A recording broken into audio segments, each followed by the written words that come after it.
Imagine being able to build an app with your name on it.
Good evening. This episode of the Intraday Price Action Recap is being brought to you by the Smart Money Manuscript.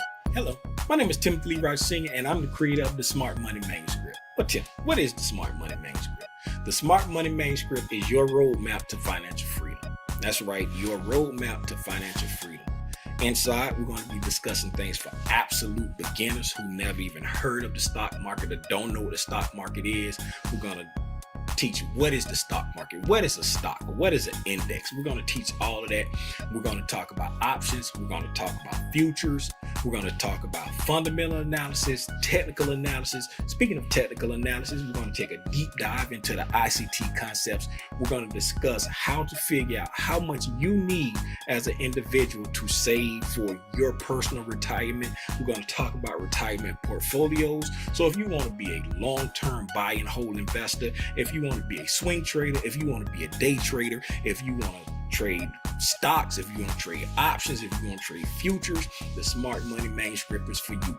It's dropping on August 6, 2025, which is my birthday and my youngest son's birthday, for $69.99. Yes, $69.99 for all of this here.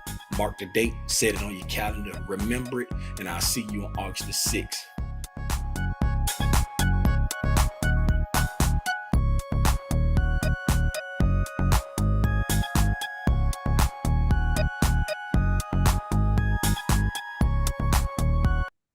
Good evening, everybody. How y'all doing? I jolly pause for my tardiness. I was be quiet. I was I was sleeping. I was knocka did it.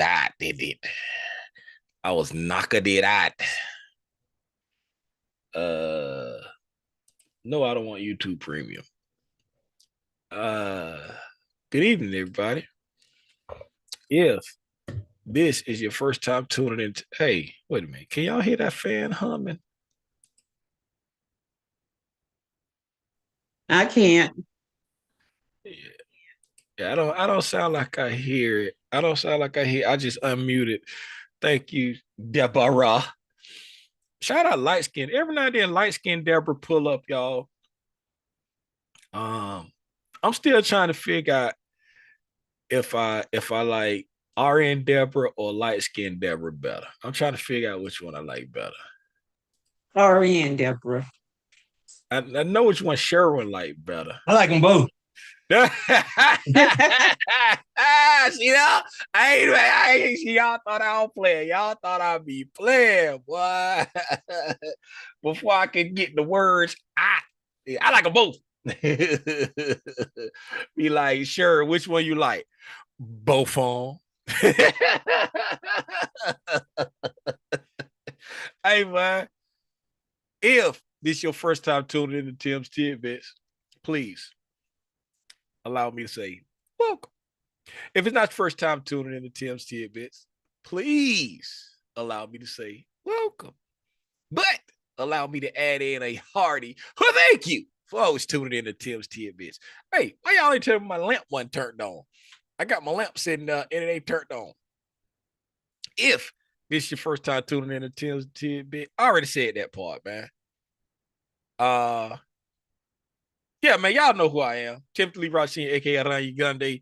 This price action recap, as you see from the promo video that played in the beginning, that price action recap is being brought to you by Smart Money Manuscript. Tim, what is the Smart Money Manuscript? The Smart Money Manuscript is a one-stop shop for all of the things that I have ever discussed on this YouTube page in one location, right?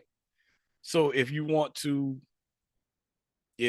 be a swing trader, a day trader, long-term investor, right? There's information in there talked about portfolios. What is a portfolio? What is a stock? What is an index? The beginning stages, right? There's stuff that talked about using fundamental analysis. There's stuff that talk about using technical analysis. It's stuff in there. We're covering ICT concepts, of course, because that's how I trade. And I think that's the best way to read price action to decide when do I want to buy my positions for my buy and hold portfolio. When do I want to buy my options for my swing trades? So I can leverage my capital to buy more shares if I desire to be a long-term hold, buy and hold investor.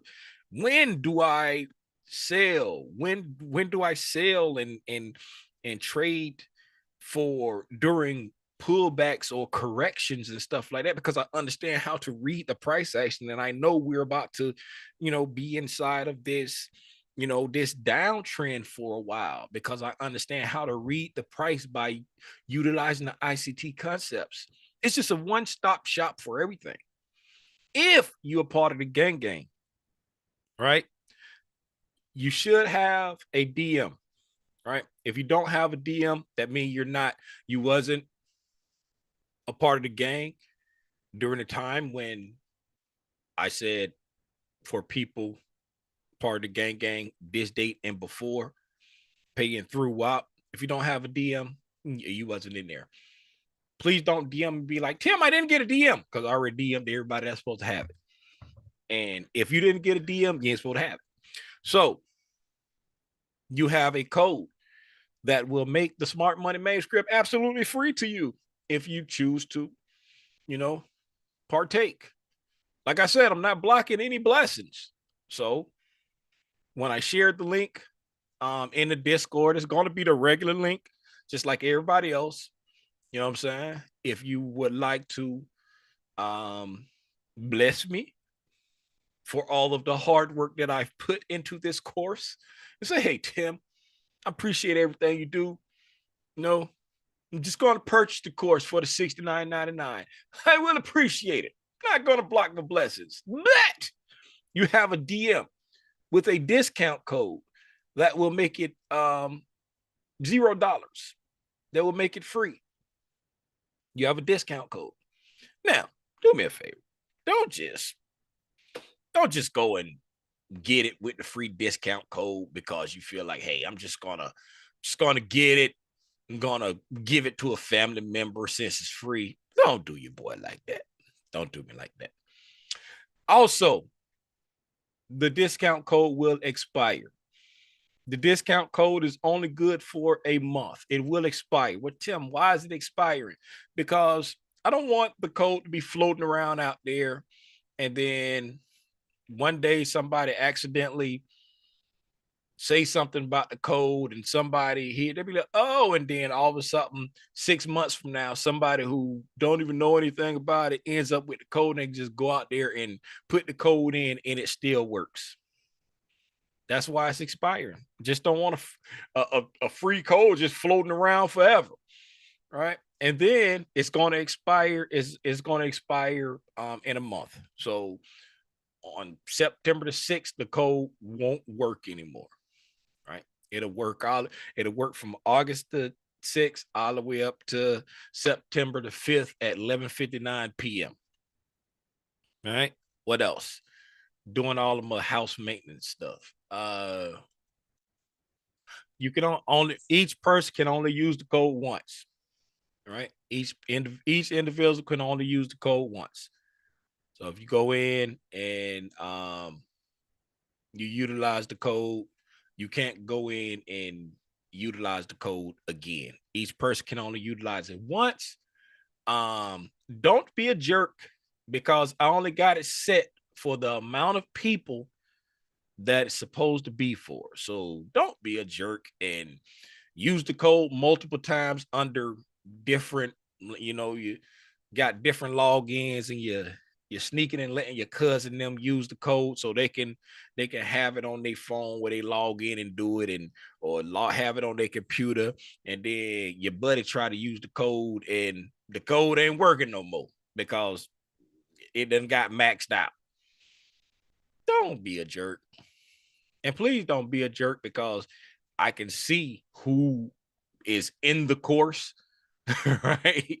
So if I see somebody in the course for free and I don't know who you are, y'all already know what's gonna happen if I see that. Y'all already know what's gonna happen if I see that. I'm shutting everything down. I already know ain't nobody in the gang like that, but I just have to put out my disclaimers, right? Put out my disclaimers. Now, let's see who up in here before we get started. And speaking of see who up in here, speaking of up in here, I forgot to share the Zoom link, right? I forgot to share the Zoom link. Oh, and also, um, no pressure either way, right? Gang, gang. I love y'all like family. No pressure as far as, what I'm saying, you ain't got to feel some kind of way about if I don't use the link, then Tim gonna think. I mean, if I don't use the code, Tim gonna think, I don't appreciate him and all of that. But no pressure, right? No pressure. If you want to use the code to sign up free, use the code. That's why I said. Why? Because this is stuff that we've covered before, you know? And with me, feel, I don't feel right about constantly just charging y'all for the same information. That's why people be like, you gonna do another boot camp? Now I'm not doing no more boot camps, because if I do a boot camp, I got to charge money, because it's my time. You know what I'm saying? It's my time. And every boot camp or anything like that I've done, every I'm tell you about one thing about my family. I don't know. I don't know about it. When it comes to raising teenage boys. Oh, you better have you a good eat out budget. You feel me? Even when you got a teenage boy that know how to cook, you know what I'm saying? Like my oldest boy, he know how to cook well. Now that younger one, he probably can't cook nothing but scrambled eggs. That's all he know how to cook. He do that good. But you better have a budget, because every time they not home, my phone blowing up. Hey, you want something to eat from XYZ? But that, hey, you want something to eat, me, Dad, can you buy us something to eat from?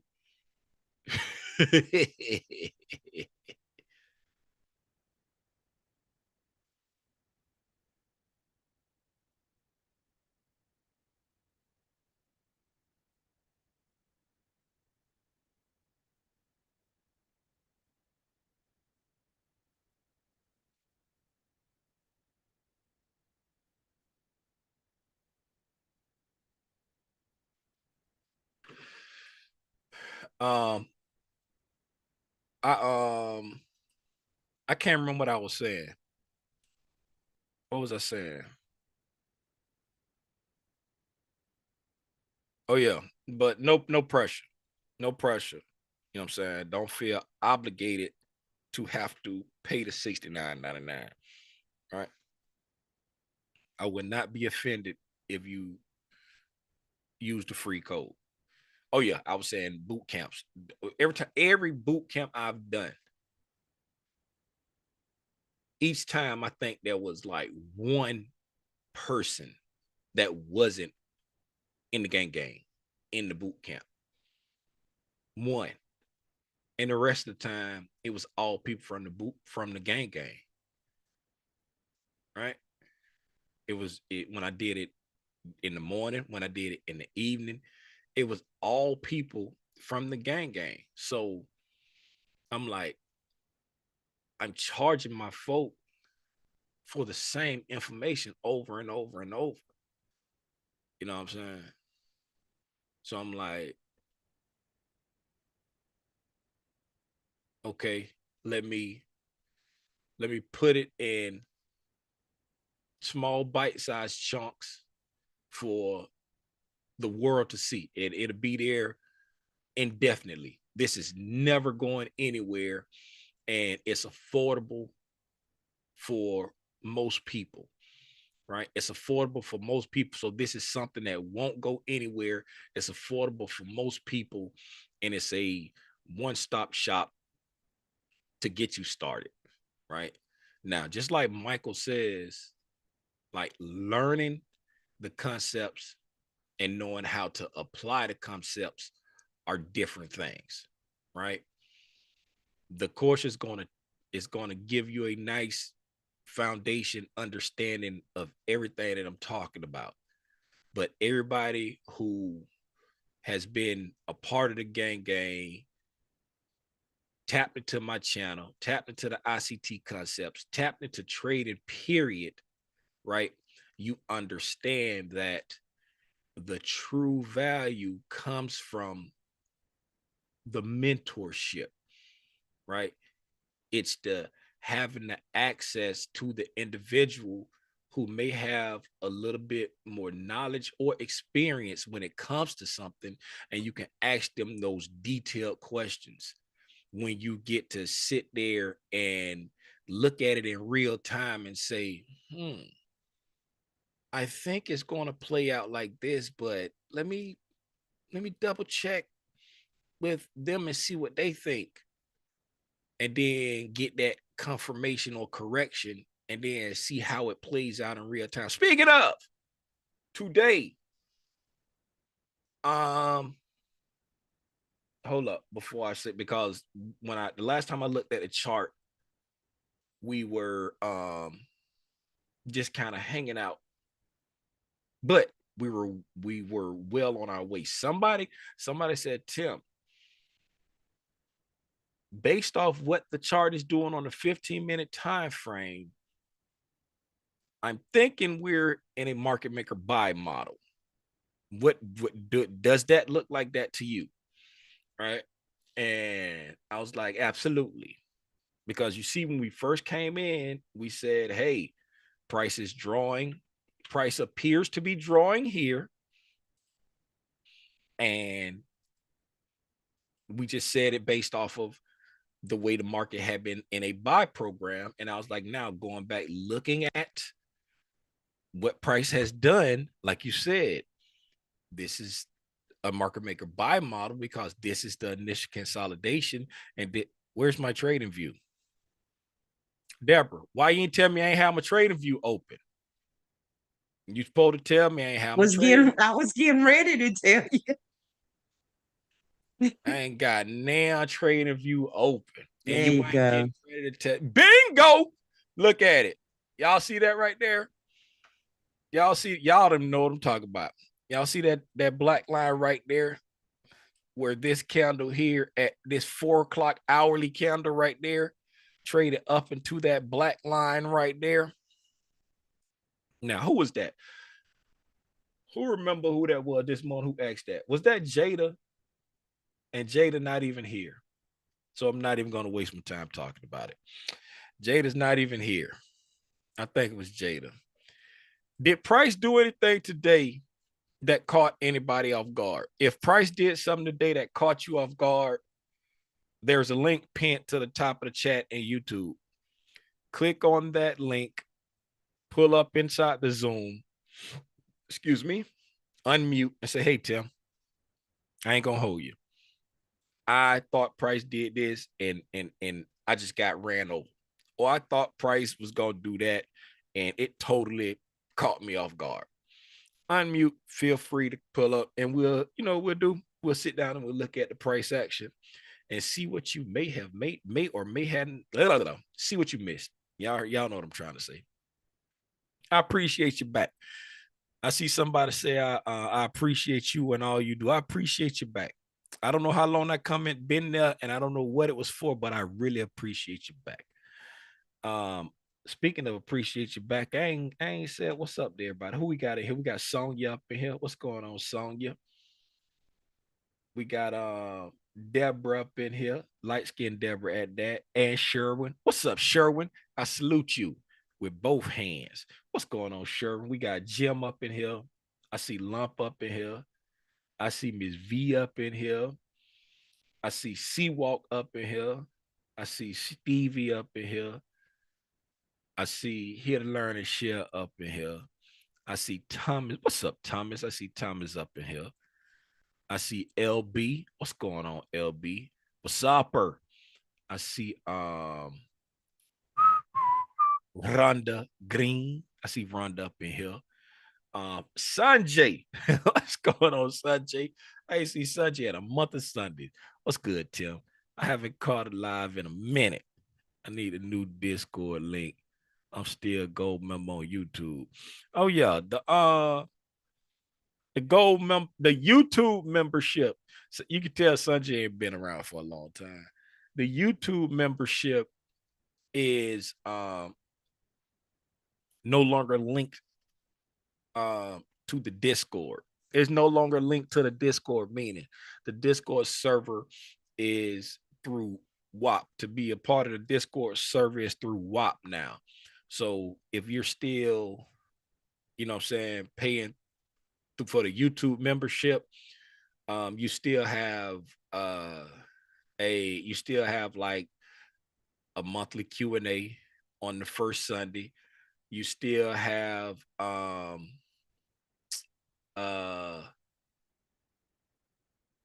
else we do? We do monthly Q&As. We do you say you're a gold member.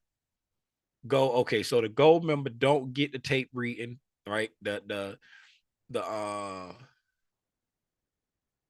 gold members get the monthly Q&A on the first Sunday. The platinum members get 2 monthly Q&As on the first and the third Sunday, and then the mentees get the 2 Q&As on the first and the third Sunday, and they get a tape reading session every Monday, right? And that's for the YouTube members, the ones that's paying through YouTube, and then the ones that's paying through WAP. It's the same thing. It's the same things that you get, except for you got access to the Discord, so you get access to pop-ups, any pop-ups that I do, right? You get access to any pop-ups. So if you want to be in the Discord, right? If you want to be in a Discord, then utilize the link in the description that says join the Discord, right? Utilize the link. I think it says yes, it says join private Discord, and it's a link that says wap.com/big spider private Discord, right? Use that. When you use that there, make sure you go in and cancel your YouTube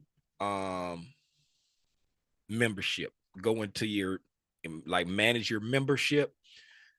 I need to be full screen talking like this right here. Make sure you go into manage your membership on YouTube and cancel it, so that you're not paying for the same thing twice, right? So you ain't paying for the same thing twice. You want to only be paying through the WAP. You don't want to pay through WAP and YouTube. I have nothing to do with all of the paying part is on you. So if you don't cancel your YouTube, they're going to keep taking that money out of your account, right? So if you want to be in the Discord, do it through WAP. If you if you don't want to be in a Discord, you can just keep doing it through YouTube. But if you do it through WAP, make sure you cancel YouTube, because I had people in the past saying, "Hey Tim, they're still charging me." I'm like, yeah, because you didn't cancel, right? So make sure you do that. All right. Now, I don't see anything in the chat. Rat tat tat tat. About getting caught off guard or anything like that. So we'll just get into the price action recap. It's one of them little jumping spiders on my wall over there. Y'all know what y'all know what I mean when I say one of them jumping spiders? Got him.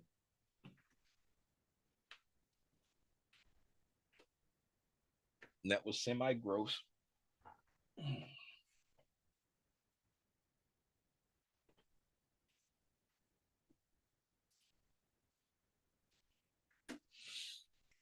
That was semi-gross. Y'all know what I'm talking about, them jumping spiders, them little small spiders. They be walking like this right hand, then when you try to get them, pew, they jump over there. Pew, pew, them little black jumping spiders. What's the name of them little jumping spiders? Who know the name of them jumping spiders? Y'all already know. I got to do it. What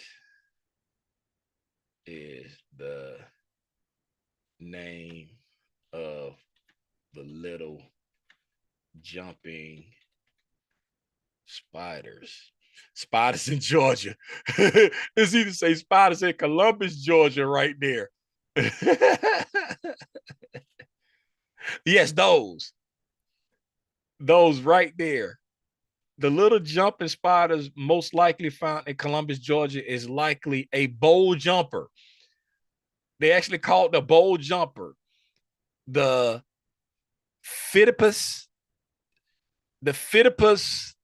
aurochs, or Phidippus. Phidippus aurochs. I'm going to say Phidippus because it's two P's. So it's Phidippus. And, other languages, you pronounce like every letter in the word.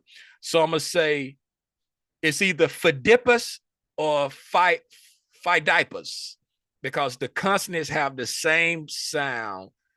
And so I'm going to say fi, and since they fi, I'm going to say di, and since it's another P, I'm going to say pus.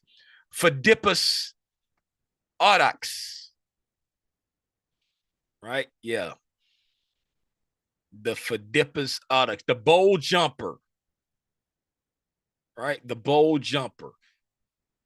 Do y'all have any bowl jumpers where y'all stay? These some ugly little bowl jumpers. The little black bowl jumpers. They look, this how they commonly look right there. The little black spot. I ain't never seen none with an orange booty. I've never, right there. See there, right there on his finger. That's just what they look like right there. I've never seen one with an orange booty. Right there when he got the little. Oh, and he got a little thing on his back. It's just not orange. But them little jokers know they can jump. They be like yoink when you go over there to hit them. Yoink. They be jumping way out the way. All right, y'all hold on. What restaurant? I don't even eat Wingstop.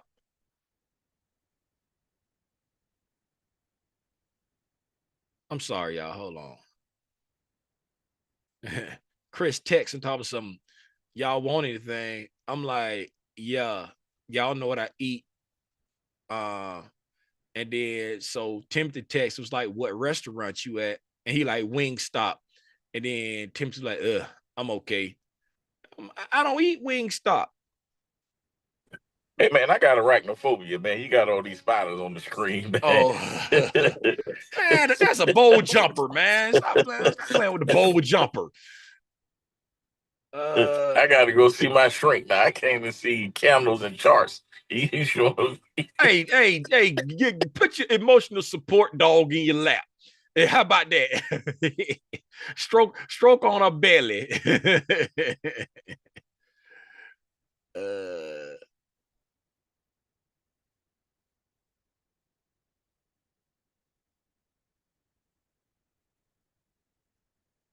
I'm sorry, y'all.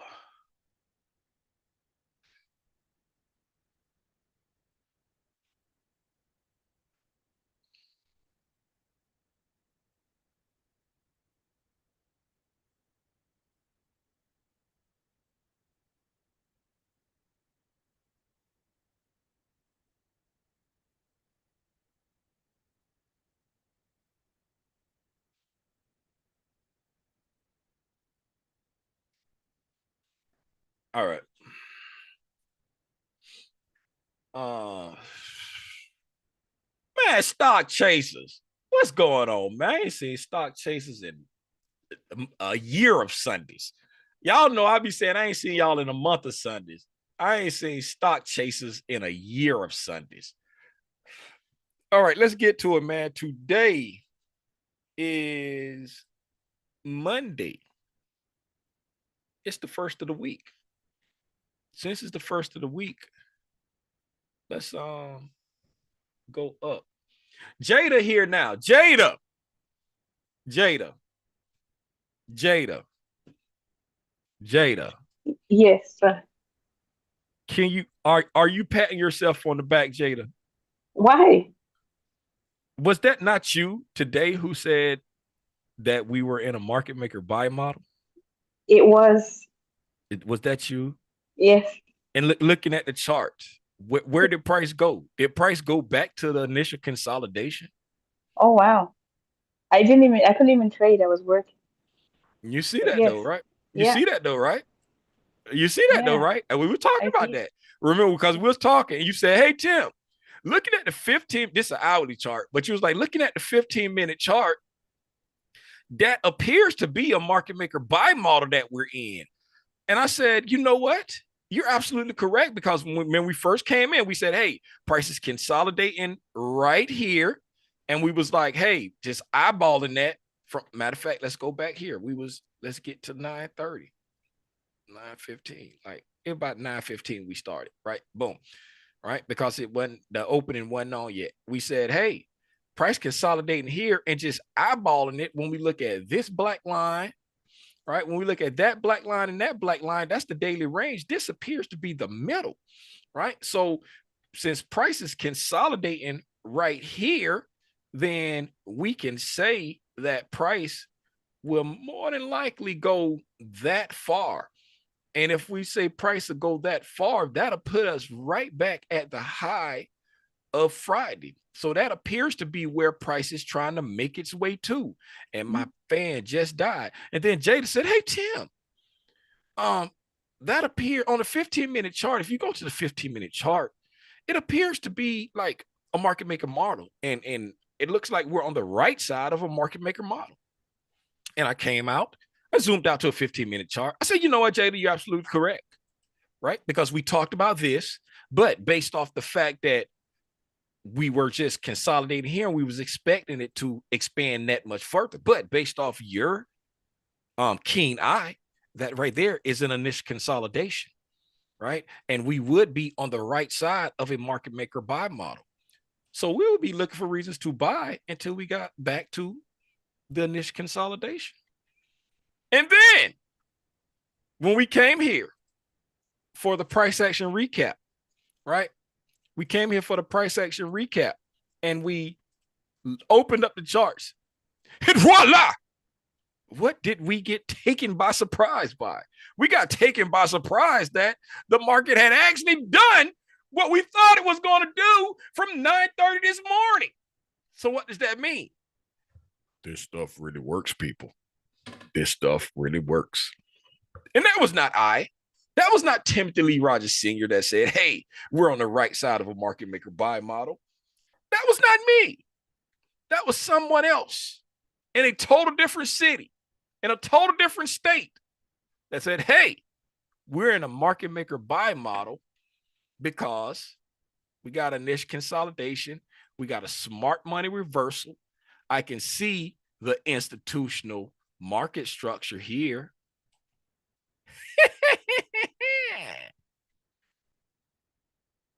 And then guess what? Market maker model done. Market maker model done. Hey, man, this stuff worked, man.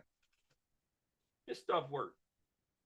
I'm trying to plug my fan up because my fan went out because I didn't charge it yesterday. And I'm about to be back here sweating. So I probably won't be before y'all long. Stock chasers, don't be retracting no messages. Say it with your chest. Say it with your chest. You've been tapping into the replays, never catch the live because of work. Salute, man. I salute you. I only salute you with one hand, though. My dog Sherwin, I salute you with both hands. You hear me?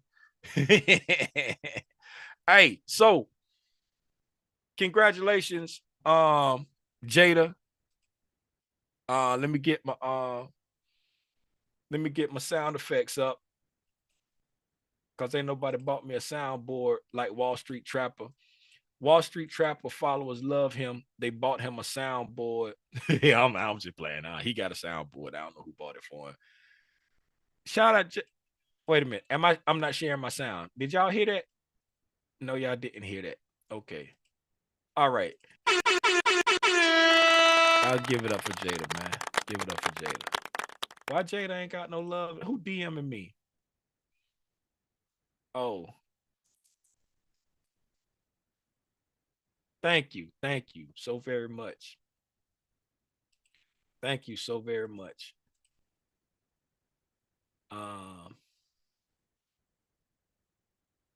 To the person from the D, you know you DM me. Thank you very much. Okay. All right. Oh, I forgot to send out the bat signal. I didn't send out the bat signal to tell everybody we was live.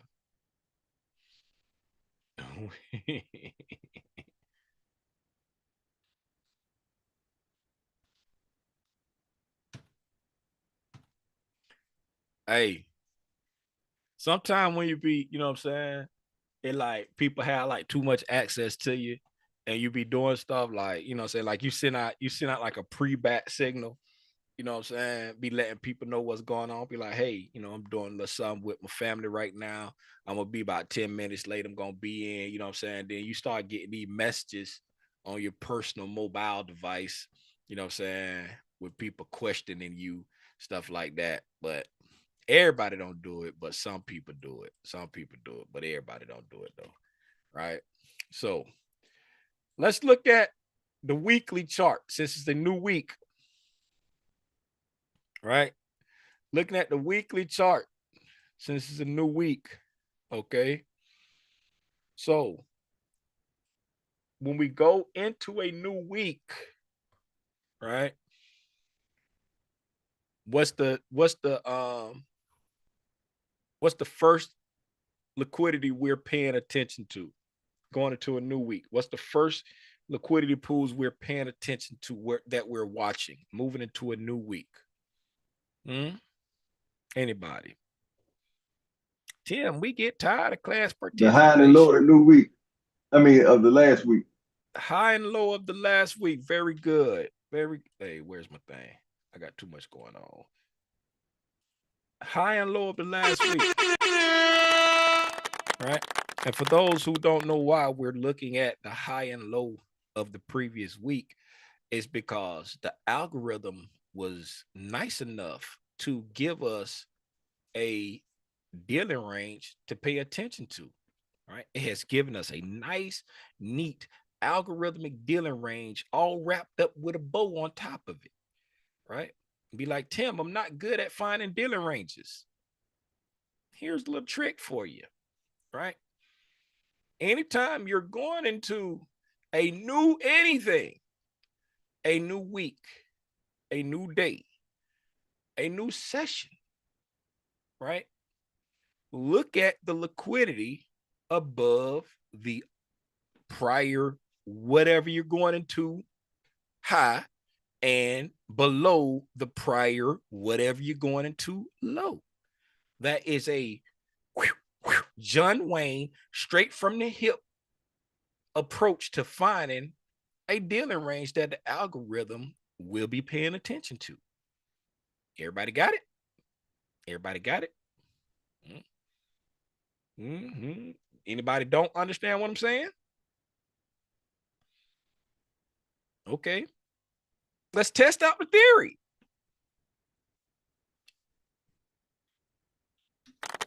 Uh-oh. Get on the right screen. Right? Today is Monday. Right? Today is Monday. I'm on a daily chart. I haven't gone any higher. My daily chart is the highest time frame I'm going to look at. What liquidity pools am I paying attention to? Today is Monday. I'm not going any higher than a daily chart right now. So what liquidity pools am I paying attention to? Anybody? Previous day, high and low. Previous day, high and low. Y'all give it up for one of Sherwin's favorite Deborahs. If Deborah is anything like my wife, she has several personalities. She has, I just woke up in the morning, Deborah. She has, I got to work a 12-hour shift, Deborah. Oh, She yeah. has, Oh, yeah. I just got off of a 12-hour shift, Deborah. She has, Sherwin has gotten on my nerve, Deborah. And she every now and then Sherwin has did something very good, and I'm proud of him, Deborah. That's very seldom. You want to stop. Hey, very good, very good. So we tracking, everybody tracking. It's a nice shooting from the hip approach to find a dealing range that the algorithm will be paying attention to, and you just hold your trading ideas within that range, right? Within that range. Talked about that liquidity. Okay. So when we saw the weekly chart, God dog it. I keep forgetting to switch over. When we look at the weekly charts, okay, we see that we closed the week very near the low of the week. Okay. So price has been on a massive run. We've been in a like a extremely strong buy program, right? Extremely strong. We've been in this buy program for months. We had a smart money reversal take place on the week of April 7th, right? Shout out my little brother. That's somewhere around his birthday, April 7th. Right? So we had a smart money reversal happening there. Okay, so we've been on the right side of a market maker buy model for a really long time. Okay. And then we have completed that market maker buy model.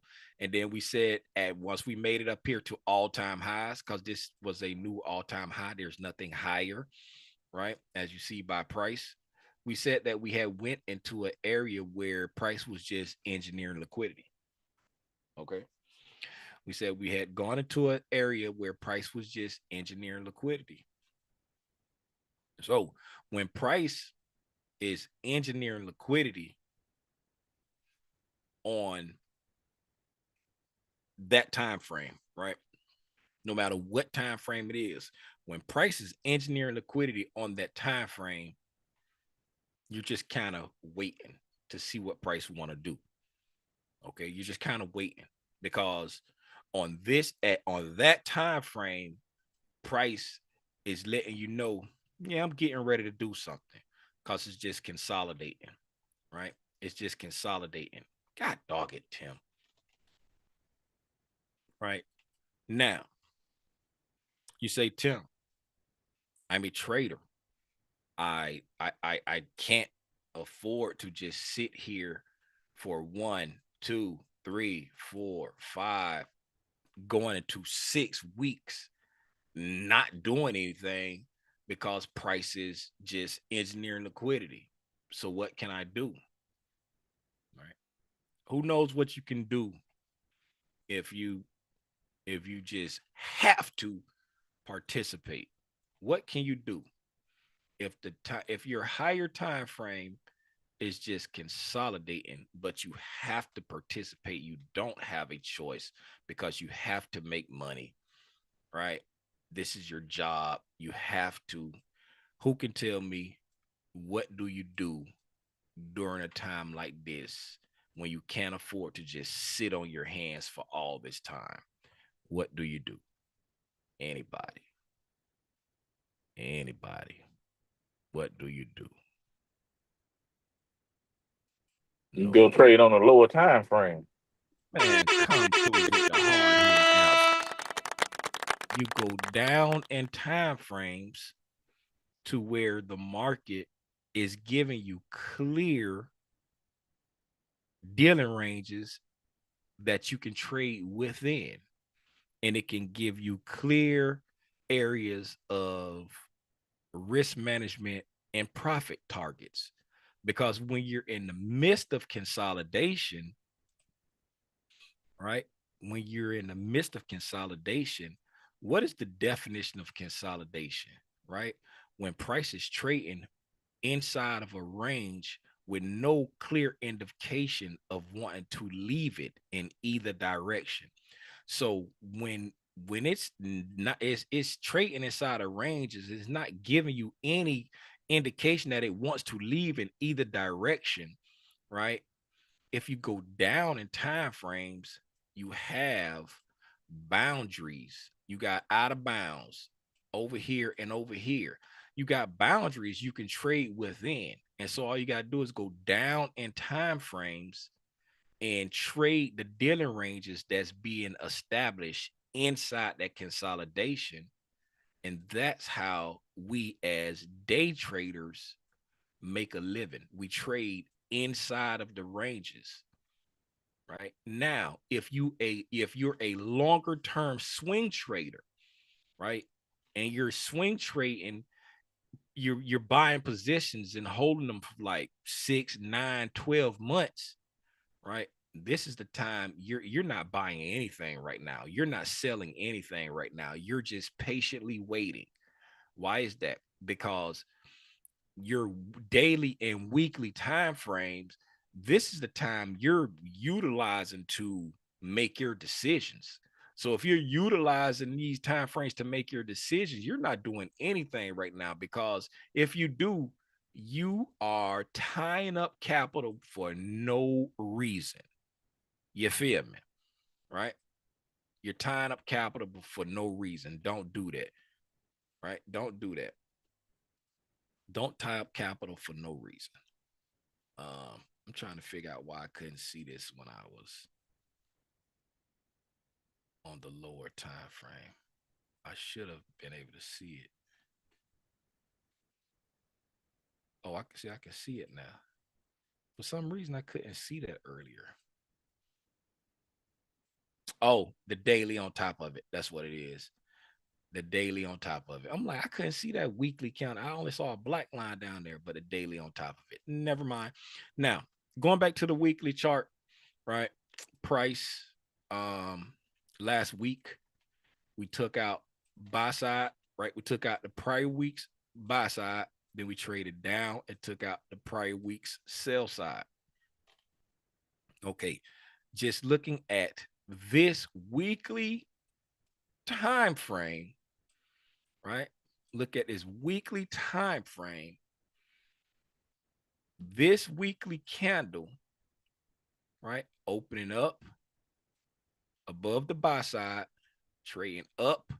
Remember, we said we went up to a standard deviation that made sense for price to try to retrace, right? So we reached an anticipatory reactionary point, and then trading back down below the sell side, right? Just looking at this one candle, what signature is that right there? Anybody? I remember your wig snatcher. Yeah, you remember the wig snatcher, but and when are we looking for the okay? I'm glad you said that. If right, if price, right, if we thought price needed to go somewhere higher, right, at this time, just looking at this time frame here, we will be looking at this as a potential wig snatcher, right? But we won't have confirmation of the wig snatcher until we come back up here, right? Until we come back up here. That's when we'll have confirmation. That'll be the wig snatcher. right? Because if we're in we're in a buy program like we are, right? So being in a buy program, okay, you're not trying to pick the top, right? You're not trying to pick the top. So you are always waiting for a price to give you a wig snatcher, right? Especially when you take buy side and quickly reject it, right? You're looking for the wig snatcher to play out, but until we trade back above here, right, it's not the wig snatcher yet. But I'm glad you said that, because in a buy program, right, in a buy program, if you take out the buy side first and then immediately take out the sell side, then you're anticipating the wig snatcher to play out. So it'll be a Judas swing instead of a wig snatcher. Yeah, right now that's a bearish Judas swing right there, on there to there, right? Just looking at this time frame here, we took out the weekly high and then reversed and took out the weekly low. That's a bearish Judas swing. Right, very good, very good, very good. Now, like I said, there's nothing wrong with anticipating a wig snatcher because we're in a buy program, but we're not trying to force it, right? We're not trying to force it. So we're just right now we're saying, hey, price has given us a bearish Judas swing.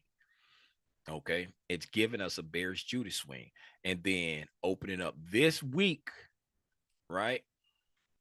Price blasted off to the upside, right? Does the next candle opening, does the next week opening blasting off to the upside on Monday support or invalidate this bearish Judas swing? Anybody?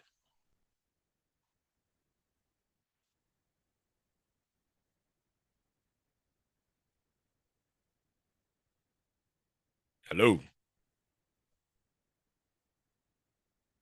Hello. That doesn't invalidate the bearish Judas swing? Yeah, I said, does it It support? invalidates it, I It believe. does it support or invalidate the bearish? Somebody said it invalidate. Who was Invalidate. That's your final answer. You said if the Correct. I'm sorry, if price does what again? I said we got last week gave us a bearish Judas swing, Right. and then this weekly candle opening up on Monday and immediately taking off to the upside. Does that support or invalidate this bearish Judas swing?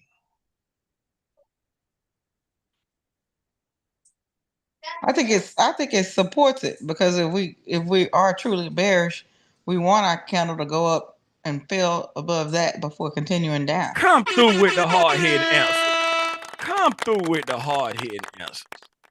All right. So if we get a bearish Judas swing, right, we want price to go up and take out some internal buy side before continuing down, right? Because if you are bearish, what do we want to happen first? We want to manipulate out buy side or sell side. What do we want to manipulate if we're bearish? Buy side. We want to manipulate buy side, right? So the new week opening up and ripping off to the upside supports the bearish Judas swing. Okay. Now, bear in mind, if, like, since we're in a buy program, right, we always have to be mindful of the wig snatcher because we're in a buy program, right? We're in a buy program. So we don't want to try to call the top, but we want to look for confirmation that the new sell program that was established with this dealing range right here, right? Tim, how can you say, somebody tell me why I say a new sell program was established with this weekly dealing range right here? Who can tell me why? Hmm? Who can tell me why? I said a new sale program was established with this one candle right there. Right. It's not on this time frame, but right. Remember, we talked about like lower time frames. You have to learn to see the stuff by looking at your higher time frame. You got to have mental pictures, right? So somebody tell me why I say we established a new sale program here with this one weekly candle right there. Because on some time frame we've had a change in state of delivery and broken structure to Come on that through. downside. Come on through with the hard hitting answers. These are weekly candles, right? So inside this candle here, there are 5 days. Inside this candle here, there are 5 days, right? So this weekly candle here, we traded above a 5-day high, sweeping liquidity, creating a new liquidity pool. We dropped back down, traded below this 5-day low and below this 5-day low. So we traded below 10 days and swept out liquidity, creating a new liquidity pool, right? Whenever we take our buy side and sell side in a range, we establish a dealing range. This dealing range that we established is a bearish dealing range. Well, Tim, why do you say that? Because we took the buy side out first, and then we took the sell side out, right? So we established a bearish dealing range. This bearish dealing range has crossed multiple weeks. So inside this one candle here, like Yolanda said, if you go inside here, you're going to find a change in the state of delivery and a bearish break in market structure. And so you know that you're in a short-term sale program based off of what this one weekly candle did right here. Right. So now that you say, okay, I'm in a short-term sale program here, that means that this is my highest high, this is my lowest low, right? And it gave me a bearish Judas swing. So now when I start a new week, right, to validate this bearish Judas swing, it is better for me if I come up and take out internal buy side liquidity first, right? Because it's giving me an opportunity to participate in the move. Okay, so trading up immediately supports a bearish Judas swing because you want to see price go back to a premium to give you an opportunity to sell. Okay, like we said, we're at all-time highs, right? And we don't want to try to pick a top. So that case, you will look for clues lower than where we are. Speaking of lower, let's go down to a daily chart now. Oh, look what we did, right? So here we go. We said we went up and got a bearish Judas swing, right? Remember we said we went up, that the price was moving up. And then if we come back here, Monday, Tuesday, Wednesday, Thursday, Friday, right here, right? We gapped up above the high, right? We went up, took our buy side, immediately reversed, right? And took out all of the sell side here, right? And not only did we take out the sell side, what do we do right here? Engineered more sell side by creating relative equal lows, okay? So now we got relative equal lows below price, a single high above price, right? We open up the new week and we blast off. And now we have taken the only internal buy side that's in this bearish dealing range right here, right? So with this sale program here that we've established, short-term sale program, we came back up here into, let's see if we made it to a premium, right? Get our Fibonacci, right? Came back into a premium, and the liquidity, the only buy side liquidity inside this sell program right there in a premium. We have come back to a premium and we have traded into the buy side liquidity, right? So on this daily time frame, right, we see that we've come back to the buy side liquidity. Okay. And then you say, well, Tim, we've closed above equilibrium, right? Yes, we have. We closed above equilibrium on the daily. Okay. But that doesn't invalidate this bearish dealing range, because the weekly had a reason to come back up there, right? The weekly had a reason to come back up here, and that is this weekly order block right there, right? The last up close candle of the weekly order block, because when we went up on the weekly, once we took out liquidity and traded back down below that candle right there, right, that gave us a weekly change in the state of delivery right there. This is our order block, right? And this is the last up close candle of that order block, right? So the weekly has a reason to come back up here, that order block, right? The weekly also have another reason to come back up there in the case of if it's very high resistance that we're in, right? We have a rejection block resting up here, right? In the sense of the PD array matrix, when price is trading up, when it's in a bearish scenario, when it's trading up in accordance to the PD array matrix, right? The last three PD arrays you're going to come to are the order block, the rejection block,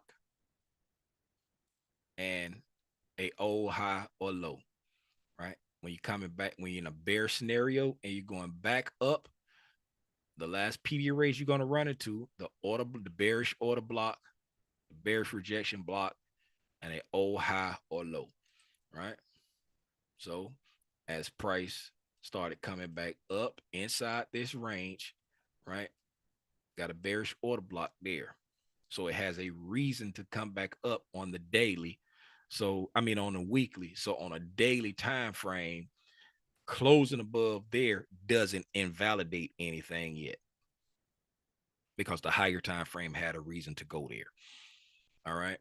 So now on the daily time frame here, we have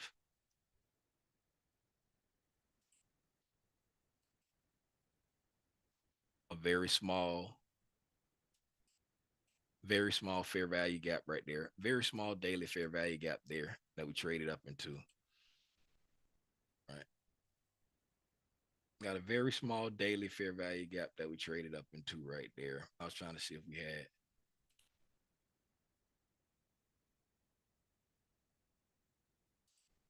Right. Very small daily fair value gap that we traded up into right there. Right. I was trying to see if we had any other significant PD arrays there. If we look over here, we have a very small inversion fair value gap over here, right? That we got as we created our change in the state of delivery. You say, Tim, why are you picking out such little? Hey, it's there. If it's there, right, and it's a part of the narrative, you want to annotate it, right? What makes this a part of the narrative, right? What about that volume imbalance? Which I know is weak on the, yeah. Oh yeah, the only reason I didn't mark it out because that's gonna make that wick be farther than consequent encroachment. Oh no, I'm talking about being a separate PD array. Seeing that price. Yeah. But see, these daily candles, so that right there, it's a new week. That's a new week opening gap right there. Okay. So that's why I ain't marking it out there. That's a new week opening gap. That'll be on the first. That will be in my new week opening gaps like that. Got you. Yeah. And so that, and I didn't mark it out. I'm glad you said that, because, you know, one thing about when you're marking out the entire inefficiency, if you have a volume imbalance, right, you're supposed to include it in your SIBI or your BISI. But if the wick, either one of the wicks exceeds consequent encroachment, when you do it like that, then you don't include the volume imbalance inside of the fair value gap. You treat it as a separate PD array. Okay, so we have right, that daily Sorry, it's consequent encroachment of that actual imbalance, right? If it wicks down more than in that imbalance, then we don't include it, right?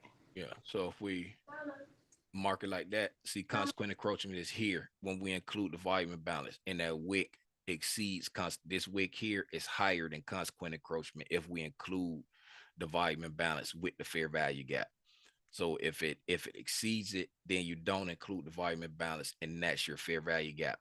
But if that wick does not exceed consequent encroachment, then and that's your entire imbalance right there, your entire inefficiency, right? But when it exceeds it, you just treat that as one and that as one there. You treat them as two separate things when it exceeds that consequent, when that wick exceeds that consequent encroachment like that.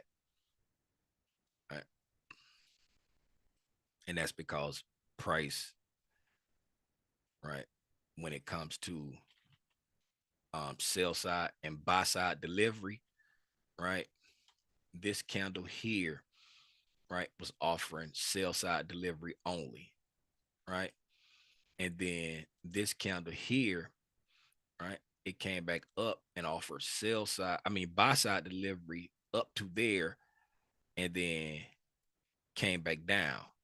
So this volume imbalance right here, yes, that's a volume imbalance, but when it comes to inefficient delivery, right, we have traded, like, we've traded so far back up into that area there, right? But we've offered both sides of delivery throughout this range right here. So it's efficient up inside there now. But if it,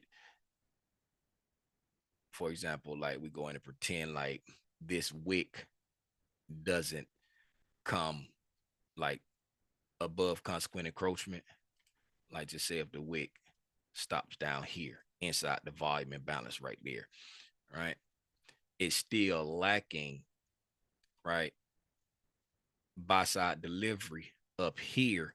So you got this inefficiency right on top of this inefficiency.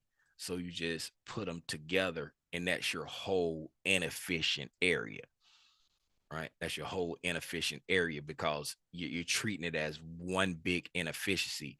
But when you've got an inefficiency here, balance price there, inefficiency there, right, you treat them as separate things, because if price is like exceedingly bearish or bullish, right, it can very well come here and then just go back down, or it can just, and this is a volume imbalance, so it's like it can trade through volume imbalance multiple times, so it's going to go back to the inefficient area. So you're not trying to just say get an entry way down here when you know price is going to come back up there. Really hope I ain't confusing nobody, but just always remember, at the end of the day, if you include the volume imbalance and the wick exceeds consequent encroachment, excuse me, don't include the volume imbalance. But if there's a volume imbalance there, go there first. If the wick don't exceed it, leave it with the volume imbalance included. Okie doke. All right. So we've traded up and touched the buy side liquidity. Right. Now, on the daily time frame, I have mapped out reasons for price to how far above the buy side liquidity can we go right before trading outside of our bearish range, right? We have an inversion fair value gap that was created when we came up here and got our change in the state of delivery. We blast off, took out buy side liquidity, got a change in the state of delivery, and created an inversion fair value gap. And that's the first fair value gap that was created when we went and got our change in state of delivery at an anticipatory reactionary point. Okay. Went up, took out liquidity, changed the state of delivery, inversion fair value gap. Right. So that's your high probability inversion fair value gap. Right. That's your bearish order block. Right. I typically don't mark out the order blocks, but that's your bearish order block here. Right. You always want to see the sensitivity in the wick, right? But that opening price on this candle from Wednesday the 30th, right? That's your order block price, right? That's the price the algorithm is referring to identify that order block, right? It knows that that's the low of the order block. It knows that's the high of the order block. It knows that that's the close of the order block. And since it knows the high and it knows the low, it knows that that's mean threshold of that order block, right? But that's your order block there, right? That's your inversion fair value gap. So on a daily chart here, right? Ideal price action would be to come back to the high probability inversion fair value gap, maybe even tap the order block, but on a closing basis, right? You don't want price closing above mean threshold of the bearish order block. Okay. If you include the wicks, right? Your mean threshold is 23,522 and 3/4, right? If you're in the mind state of bodies tell the story, so I just want to do it based off the bulk of the volume, your mean threshold is 23,557 even. On a daily basis, you do not want to see a closure above mean threshold of your bearish order block, right? If we wick up into the weekly rejection block, remember this was our weekly rejection block here.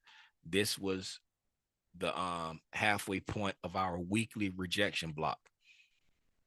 Okay, if we put our weekly rejection block in the 4th grade quads, right? We have the lower quadrant just above mean threshold of there, right? So if we was to reach up into our weekly rejection block, right, you want to see extreme sensitivity here at that lower quadrant off the daily candles to get up off of there, right? You don't want to see it get to the rejection block, right? If you get to the rejection block, that is super high resistance, right? The rejection block all the way on the opposite end of the range, right? So bearish, a daily inversion fair value gap, ideal, right? Even reaching up into the bearish order block, right? If we was to reach the weekly rejection block there, that's the low of the rejection block. That's the lower quadrant. You want to see extreme sensitivity there. Why? Because that's mean threshold of your daily order block, right? And if, like I said, if we include the wicks, mean threshold is right there at the low of the weekly rejection block. All right. So that's how high price can algorithmically go and still be support of the bearish Judas swing that we have. You always want to know how far beyond the liquidity can price realistically draw to. All right. Let's drop down to a 60-minute time frame. All right. So looking at a 60-minute time frame, okay, our daily inversion fair value gap there, we have some relative equal highs right there at a bearish fair value gap. And then we have a high probability inversion fair value gap on the 60-minute time frame. there.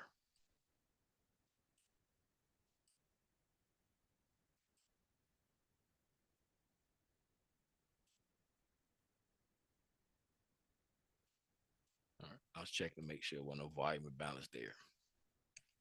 Like here, see there's a volume imbalance here, right? Including that volume imbalance does not exceed consequent encroachment of this. This is consequent encroachment of the mark it out so I can actually see it because that fib is in my way.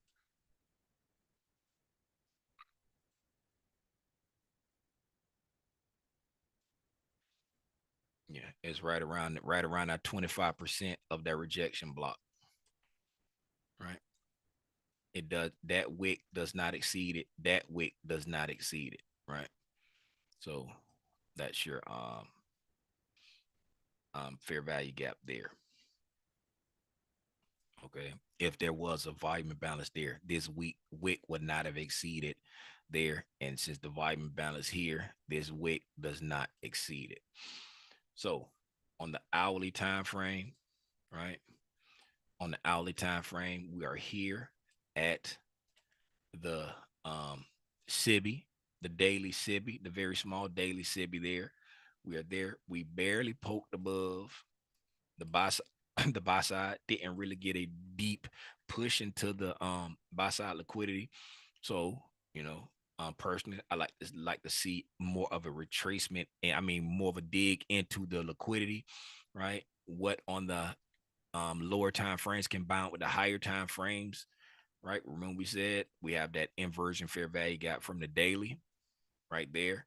We have our weekly rejection block right there.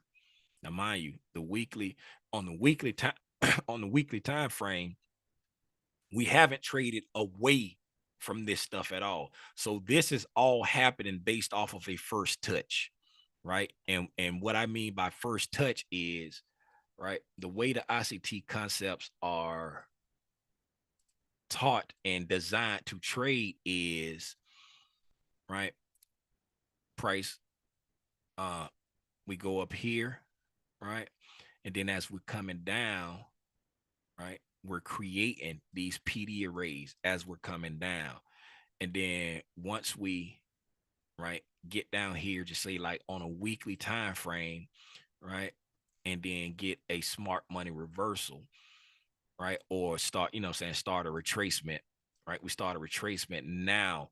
As we come back above equilibrium, now we're coming back up, right? And we will be coming back up to the rejection block on the weekly time frame. Right now, we're just coming back up to that weekly rejection block on lower time frames. We're using it as a first touch, right? So right now, we're not using it as a weekly rejection block. We're just looking for the reaction off of the weekly rejection block from the lower time frames. Okay. Did I confuse anybody with that? If I did, say you confuse me and I'll try to say it better.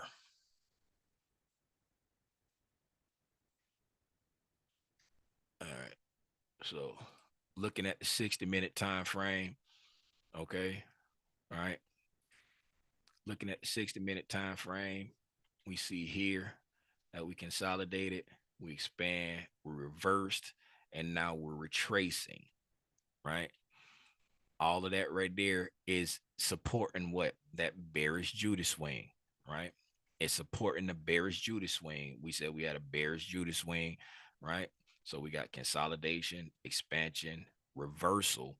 Now we're retracing. We retraced. We've taken out buy side liquidity, right? So we've engaged liquidity. Now, how far can we go? Inversion fair value gap, right? SIBI on the hourly time frame combined with a high probability inversion fair value gap. All right.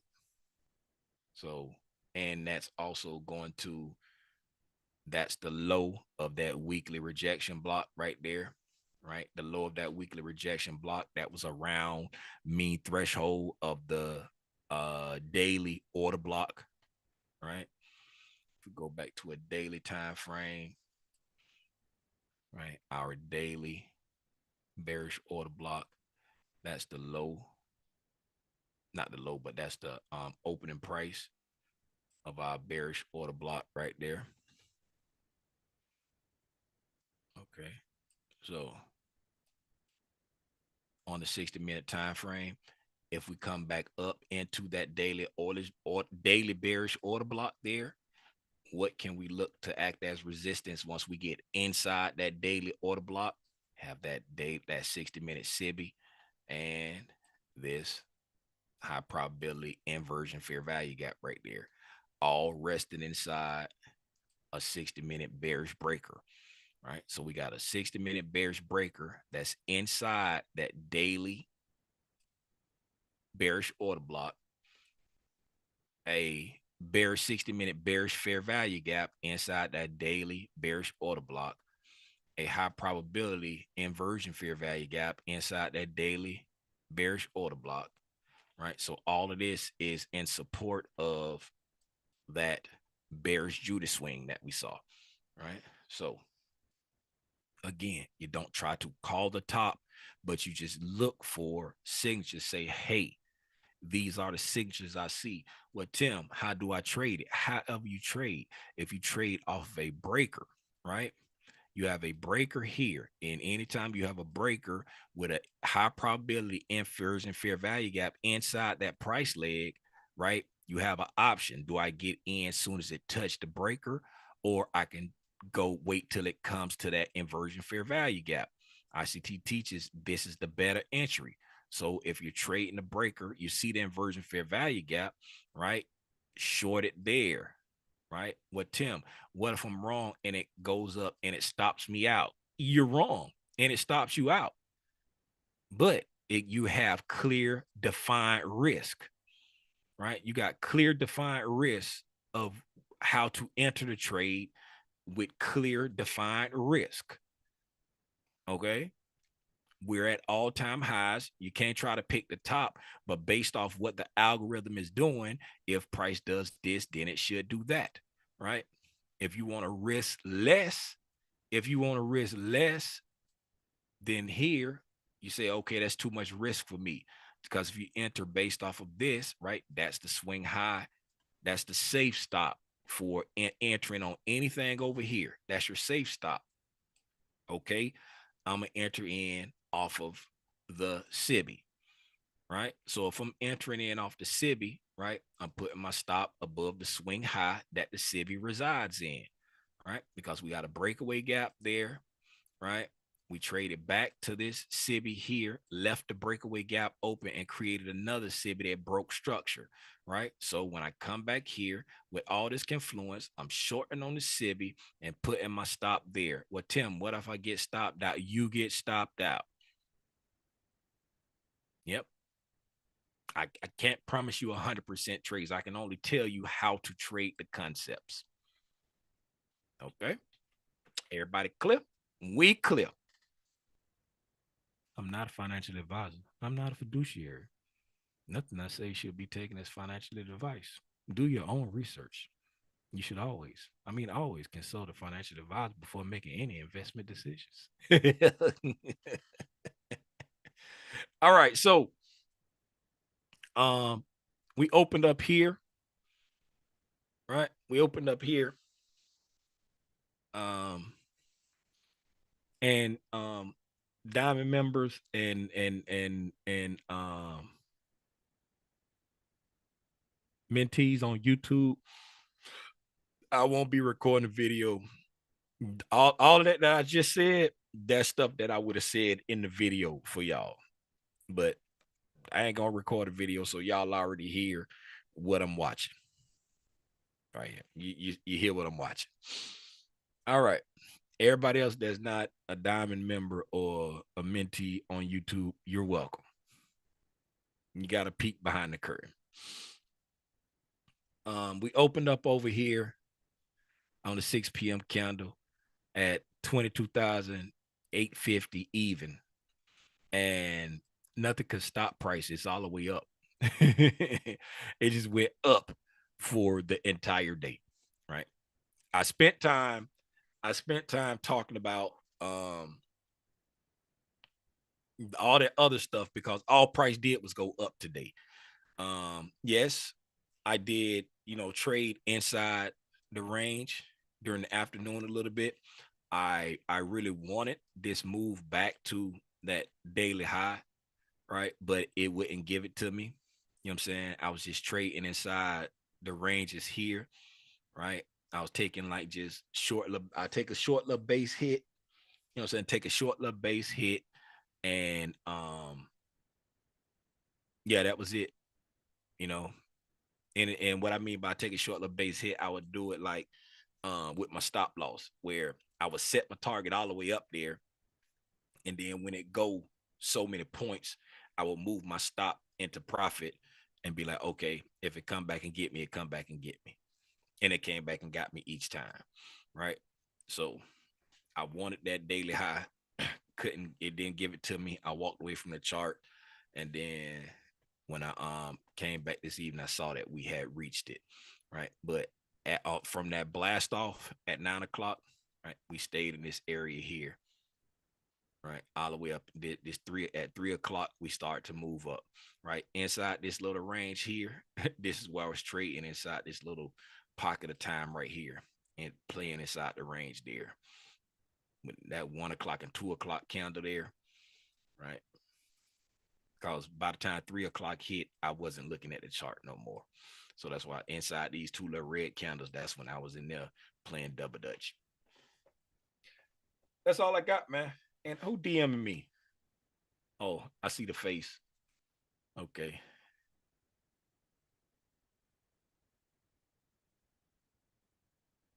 I appreciate that. Thank you very much. I appreciate that. Thank you very much. That's all I got, man. Do anybody got anything for me? Any questions, comments, concerns? Hey Tim, I have a question related to Apex. Okay. These new rules kind of confuse me. You know how I think with the new rules they say you have to trade a minimum, this is for the valuation, 7 days. That's an old rule. They took away the 1 day pass. Yeah, now they say it's you have to trade. I'm sorry. I think it's 8 days. It's 7 or 8 days. They say you have to trade. And even if and this is where I'm getting confused. Let's say you meet your profit target within like the first couple of days. Do you still have to, once you hit your profit target? Yes. Do you still have to continue trading? I don't understand how that works. Yes, you got to keep trading. Now that's not a new rule. That has always been the rule. But when they've been doing like the 80% off sales and 90% off sales, and it will be like 80% off sale with 1 day pass. Like the 1 day pass was a part of like the special that they've been running, and they've been running it for so long that people has got accustomed to, oh, Apex give you 1 day pass. But they've always had it where you had to trade. Initially, I want to say it was like 10 days, but I'm not sure how many days. Let's go look. Let me get my Apex up and I'm gonna go look to see. But the way it works is they got a 80% off going right now. They got an 80% off going right now. Let me share my screen. I ain't even realized they had 80%. I usually get like an email like saying, hey, we're doing 80% off, right? They got an 80% off now. They just ended like a 80 or 90% the other day. They got 80% off right now for 10 days. So see, they don't show, and it be changing so much. All right. Oh, oh no, this.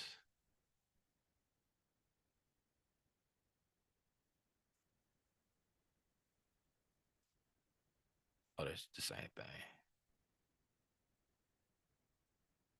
All right. Yeah, hold on for a second. Let me see if I could.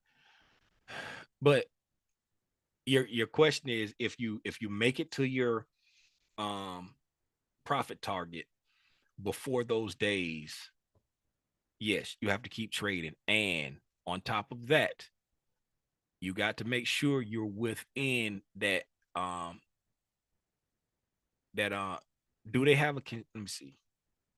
It's been so long since I had to pass an eval with the minimum days. Do they have the consistency rules still for the evals? Yeah, they still have it. Okay, so you got to be within 30% consistency, right? Your largest day can't be more than 30% of your profit target of your, I mean, your overall P&L can't be more than 30%. And you have to have the minimum amount of trading days. And you can't, now they're not really strict on the evals as long as you're within the consistency as far as flipping from like micros, from minis to micros, but they're very strict on it inside of the PA accounts, meaning you can't run it up, right? You can't run it up and meet your quota. And then once you meet your quota, then you go over there like 1 or 2 days and just put on a quick little micro and close it. They call that flipping. You can't flip like that right there. You have to just trade your system consistently and then reach your, your payout status. I'm trying to, and then they be doing like a horrible job. Oh my God. Now I got to log in.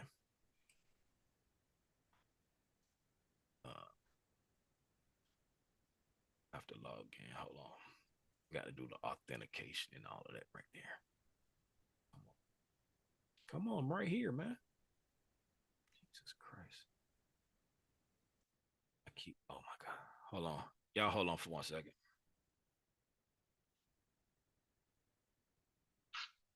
What's up, son? Did you order Chipotle? I didn't say anything about Chipotle, son.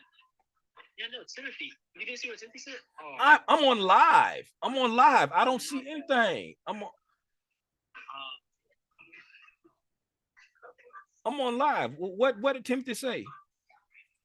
He asked if he could order his bowl from Chipotle. So why he ain't just call me?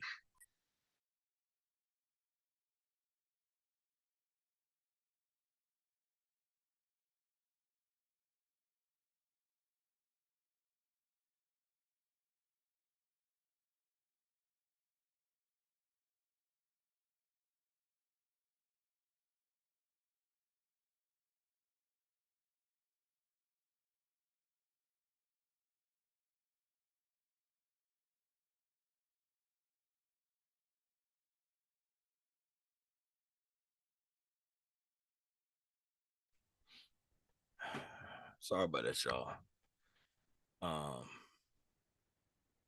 What was I doing? Oh, logging in. God dog it.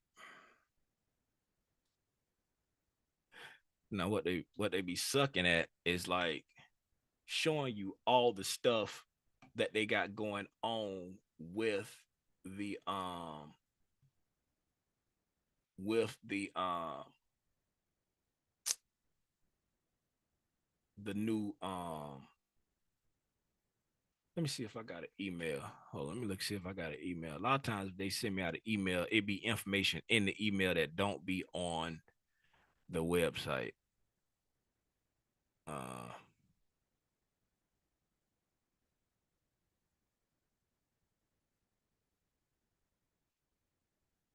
me see here.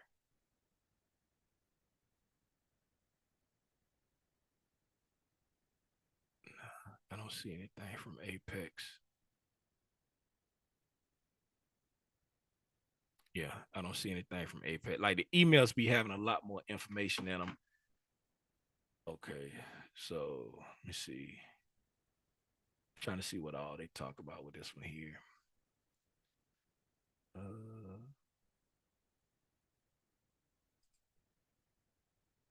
Helps in the status updates. Welcome.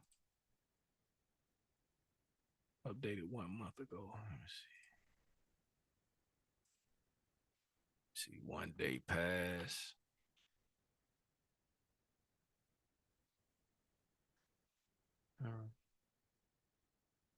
Apex, that's from December the 4th. 7 day pass. That's from 2021. So that's what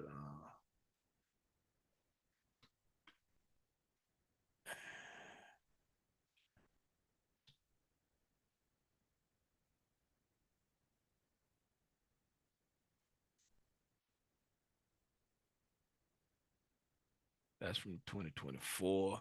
What did you see? What did you see the thing saying? You have to you got like 7 days to like pass the eval again. Cause they've been, like I say, they've been doing 1 day pass for so long.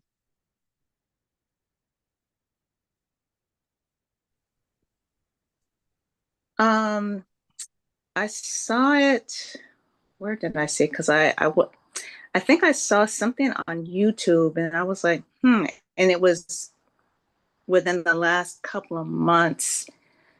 Somebody had made a video about it, and so I had reached out to Apex, and you know how everything's AI generated now. So I got one of those AI generated messages. No, they haven't. It's been now. I know it's been 1 day pass for a long time. Cause they done had 1 day pass for a really long time, and Okay. it's been and like I thought you were saying, because I know a sale just ended, and I thought they might have stopped it, because like I say, the 1 day pass is always a part of the promotions that they're doing, because they've always had that you got to do it in 7 days. Like you got to trade 7 days. You got to trade 7 days, and 1 day can't be more than 30% of your overall P&L. That's always been a rule. But when they be running promotions, any now when did you like purchase it like a really long time ago and just never traded it? I got it. Yeah, it was like a couple of months ago, and I actually forgot about it. Oh yeah, a And couple months it ago they was renewed still on doing. me. Yeah, a couple months ago they was doing the 1 day pass. They was doing the 1 day pass a couple months ago. So have you reached the profit target yet? No, not yet. Oh, okay. Yeah. So if you bought it a couple months ago, then it should be up under 1 day pass, because they've been doing 1 day pass for like ever now.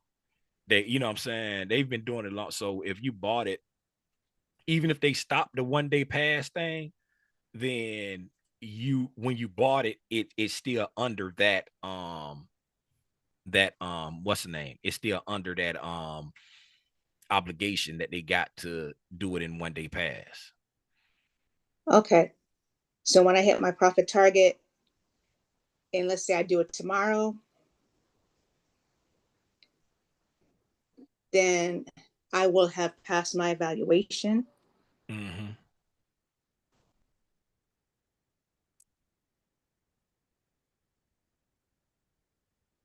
It was that a question? Yeah. Oh yeah, yeah. Long, you know what I'm saying? Like if you bought it while they was running 1 day pass, and I was like looking to see, because they, like I say, when they okay, find the program, see, receive 100% for 25,000. Okay, 90% beyond that. Payouts every 8 days. Trade full size contracts.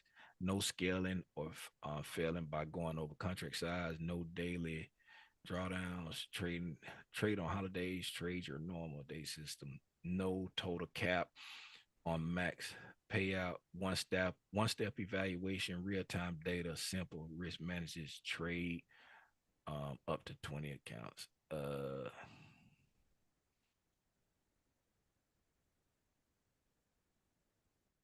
see.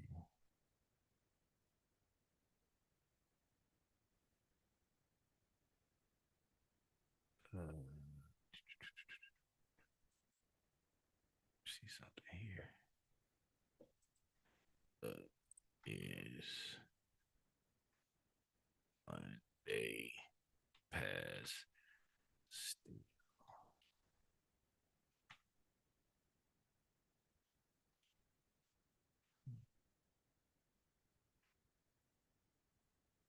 This is 2024. Everything coming up is 2024.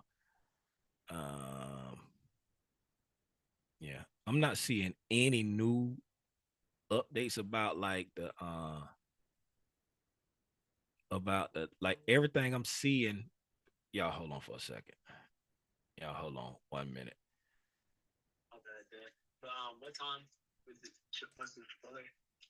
What time? What? Was the Chipotle order ready? I told you I didn't order any Chipotle. Yeah. Are you there with your mama right now? Yes. I just told you, son, go in there and just order it. I did not order the Chipotle. You there? I was like, you there? Just order it, son. I didn't order the Chipotle. I didn't see it. Why are you still sitting there waiting for the order when I told you I didn't order it, son? Yeah, I know. I'm going to have some wing stuff then because I.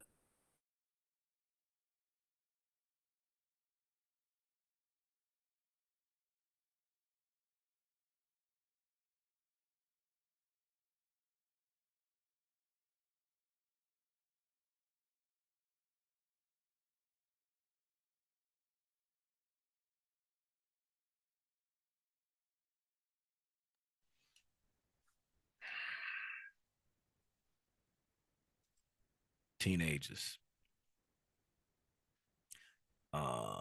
Teenagers. Yeah, I'm not seeing anything that said that they stopped the 1 day pass. So I'm assuming that it's still there because they it's a competitive field. You know what I'm saying? And this just little Tim Rogers speaking right now. It's a competitive field, and for them to take away the 1 day pass is like it would make people not want to buy the evals because people want to try to get because everybody else offering immediate funding for a higher price. Like you can pay a higher price just to go into the phase where you can get paid out immediately. So for them to stop the 1 day pass would be kind of like going backwards. And I don't see anything on their site that's saying, hey, we've stopped the 1 day pass. Everything dealing with, and when I'm typing in anything about pass, it's like it's old stuff popping up. And then they like a lot of times they will record like a video when they have like a new promotion, but I guess they just dropping this one. And then, like I say, a lot of times they be sending out emails about the promotions, and I didn't even get an email about this one here unless I deleted it without paying attention, because I'd be deleting so many emails. And in the email, it usually has like all the information about the promotion, like $140 across the board for all PA accounts. That's what they was doing that for a while. Like they was doing $140 across the board for all PA accounts, no matter what size you got. It was $140 for the activation fee for lifetime, right? You can pick either $85 per month or pay $140 no matter what the account size was. So if you had a 25K, you paid 140. If you had a 300K, you paid 140 after you passed, right? That was something they was running with, like all of their 80 and 90% off lately, right? Because before they would just do like the 80 or 90% off, and then you pay whatever the fee is for your account size. Okay, I must have just misunderstood, and I saw Jada just posted something in the chat that said there's no change. It's still 1 day. Okay. It don't, because like I said, it don't make sense for them to take that away. So yeah, but I thought you had made it to your profit target and they had, and that's why I was asking if they still had the consistency and all of that right there. So yeah, so if you hit your profit target, then you're gonna pay the activation fee. And let me look and see what the and again, they don't have I don't have the email. So like I say, sometimes they'll put like, let me look at the regular activation fee. Let me look those up. We look up the regular activation fees. And then, okay, so this right here is from 3 months ago. Okay, that's not what I want. I want the fees. They showing you how to do it. Oh, there it is right there. Yeah, that's what I want right there. Right. So on the let me share my screen again. So right. So when they was for the rhythmic, when they were doing the 140 across the board for all accounts, no matter what the size, you was getting screwed. Like rhythmic, like the people who use rhythmic like me, I was getting screwed out of $10, right? But when you got Tradeovate, right, it was actually benefiting you, because Tradeovate, when you buy the Tradeovate accounts, is 150 to activate a 25K, but the rhythmic accounts is 130 to activate a 25K, but they was doing 140 across the board, right? So I don't know if they still doing that 140 across the board, but if they doing the 140 across the board, because before they did 125 across the board before, and they did one time, they did $85 across the board, no matter, you know what I'm saying, what size. So if they not doing a across the board, right, with you got rhythmic or Tradeovate? Tradeovate. Okay, so these are the fees for Tradeovate, right? If they doing at one time across the board, right? Like I was saying, they was doing 140. The last 2 or 3 rounds of sales, it was $140 activation fee across the board, no matter what size you had, right? If they're not doing that, these are what you're looking at: 150, 160, 200, 240, whatever account size you got, right? And they have a monthly fee on Tradeovate of $105 a month. On Rhythmic is $85 a month, or these one-time fees right here, right? I never do the monthly thing, right? I just do the fee, you know what I'm saying? Once I get a few withdrawals, you know what I'm saying, then I'll just blow the account up and move on. Once I done made me plenty profit off it, I blow the account up and move on, because I don't want nobody trying to put me into a live account, because I'm not paying all that excess fees for them. But anyway, these are your fees here. It's either going to be one of these or a one-time fee of $140 if you do the lifetime, $105 if you do the monthly thing. Okay. And then once you get into your PA account, right? Once you get into your PA account, you have to trade a minimum of 8 days, right? And let's just say if you got a 50K account, right? If you got a 50K account, you need to get above 2,600. I think the drawdown is 2,500 on a 50K account. Let's see here.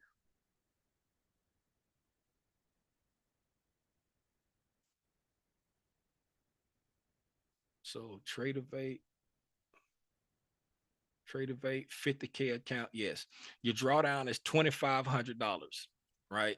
So since your drawdown is $2,500 for 50K, and whatever it is, whatever account size you got, I'm just, so like $1,500 for 25K, 25, 3,000, 5,000, 6,500, 7,500. All of these drawdowns, whatever the drawdown is, plus $100, right? You got to get whatever the drawdown is plus 100. So 25K account, $1,600. Once you get to $1,600, now you're at the point where now you're eligible to request, right? That's one thing you got to do. Get to 1,600, 2,600, 3,100, 5,100.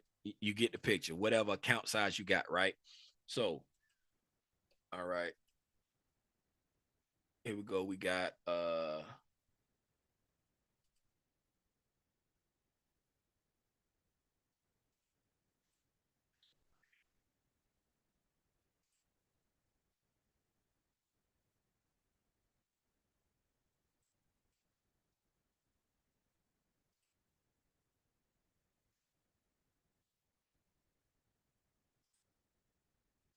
okay, so you got to trade a minimum of 8 days, right?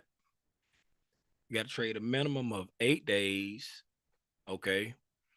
You got to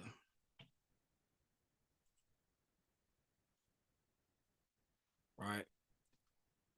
5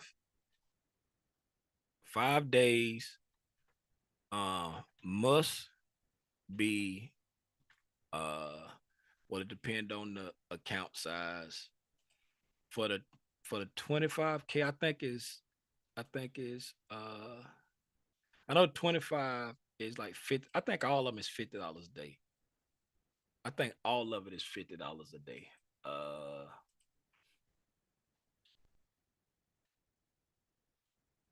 I know the 25K and 50K is $50 a day. Let's see here.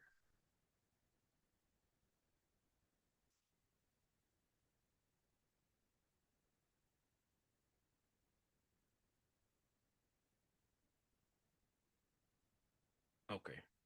I ain't got to type nothing. I got it right here. Okay. All right. I ain't got to type it right here. So you got to trade for at least 8 days, right? So in every payout window, right? Every like if you request and you get denied, your payout window starts over, but you cannot request any of that money from that denied window. That's very important, right? That's very, and I'll get into that once we go through all the rules. I just want to put that up front, right? So you need a minimum of 8 trading days, right? 5 of those days got to be at least $50 or more, right? 5 of them days got to be $50 or more, right? The safety net for the first 3 payouts is the drawdown plus 100, right? Remember when I said whatever the drawdown is plus 100, okay? So you got a drawdown plus 100. So on a 50K account, right, you need to get you need to be at least $2,600, right? Your P&L got to be at least 2,600. 5 of those days got to be $50 or more, right? And in the 50K account, right? In the 50K account, you can request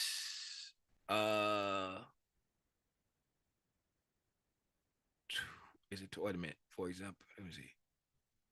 In the 50K account, you can request, is it 2,000? The max you can request is 2,000. Let's see here.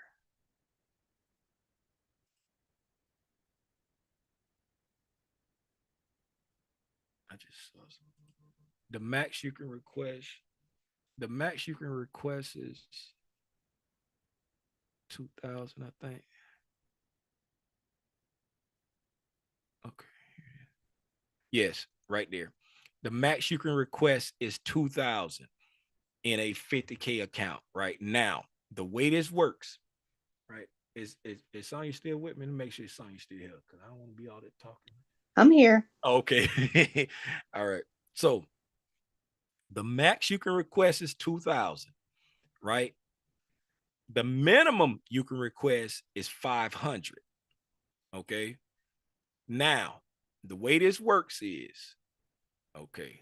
Now we see, oh, Jesus Christ. I'm sorry, y'all.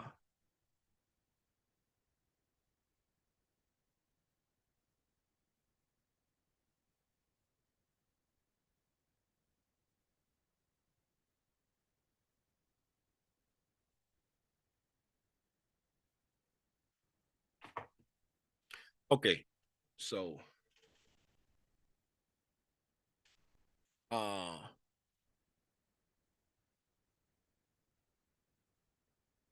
50K. All right. All right. I'm sorry, y'all. I'm like all over the place right now. So we just doing it, and you translate this to whatever the other things are, right? I'm just doing it with the 50K account because that's, what people typically do. But just say the 50K account, right? You need at least 2,600 in P&L, right? Plus 50,000, right? So when your balance gets to 52,600, right? Now you've reached the eligibility level, the eligible level. You've reached that level money wise. Okay. This $2,600, right?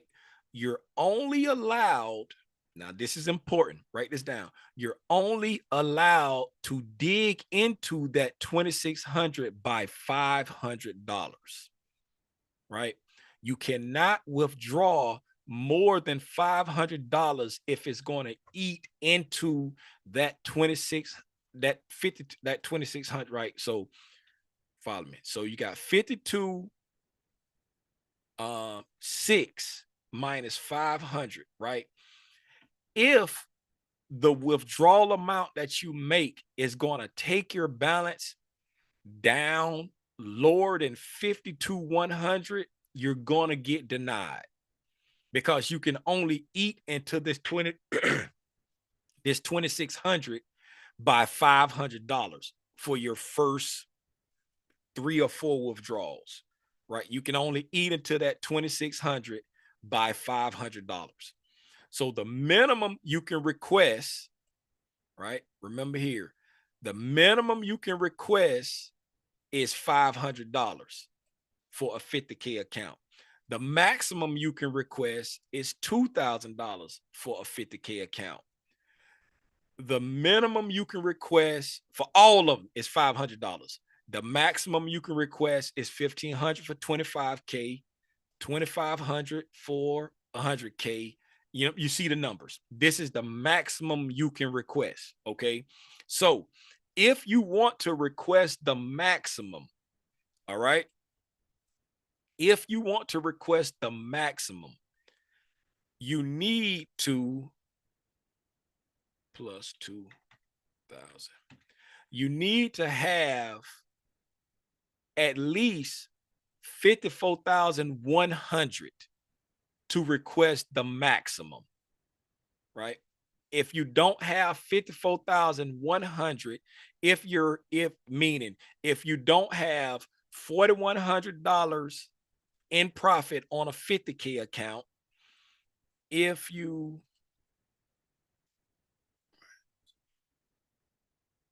25,000 plus 1,600 minus 500 plus 1,500, right? So on a 25K account, you need at least, Jesus Christ. Y'all hold on. Y'all hold on for 1 second, please.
I told y'all the adventures of Super Dad don't stop.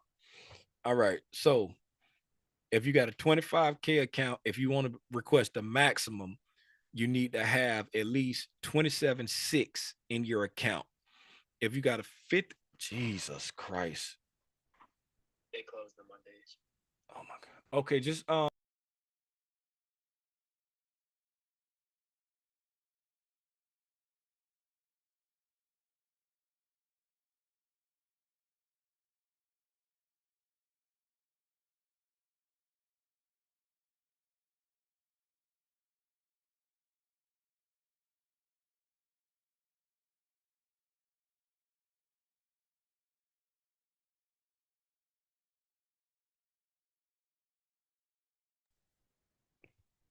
right, sorry about that, y'all.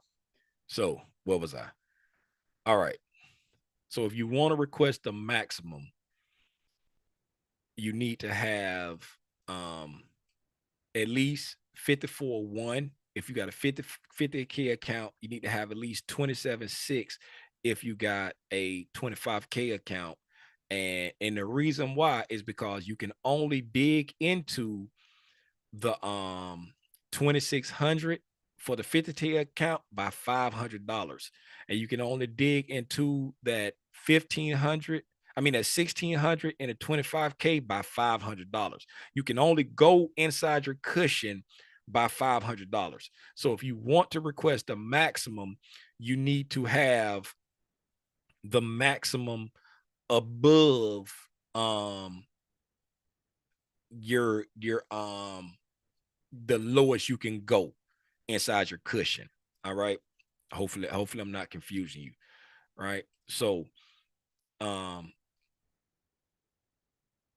the but once you get to your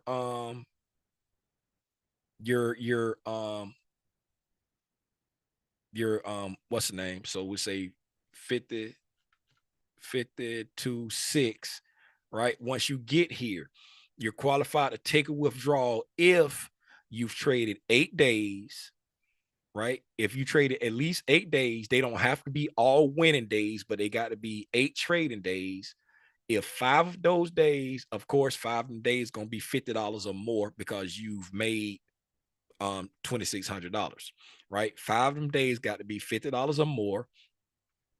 And you have to be 30% consistent. Like you got to have you like one day. See, if you got 2,600 times 0.3, right? One day, if all you got is 2,600, one day can't be higher than $780. Right? You can't have one day where you made more than $780 if you only have 52.6, right? One day can't be higher than $700 because that's $2,600 in P&L, right? So 30% of that is $780, right? So one day can't be larger than $780. And then you will be able to request $500 because you only got 52.6. Okay. Let's say if you wanted to request, let's say you want to request $500 and you didn't want to eat into your cushion, right? So if you want to request $500 and you don't want to eat into your cushion, right? Because your cushion is $2,600. So then you need to have 500 on top of your cushion, right? So you need to have 53.1 if you got a 50K account. And then if you got a 25K account,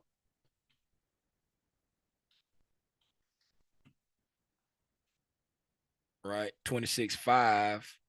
I don't think I did that right last time. 26.6. There you go. All right. So 26.6 plus 500, right? So you need 27.1. You need 27,100, right? If you want to request $500 without eating into your cushion, you got to have 53-1 if you want to request 500, because the minimum 500, you can only request 500, right? If you want to request that 500 without eating, you need 53-1, right? So now, if that's what you want to do now, right? So 3,100 times 0.3.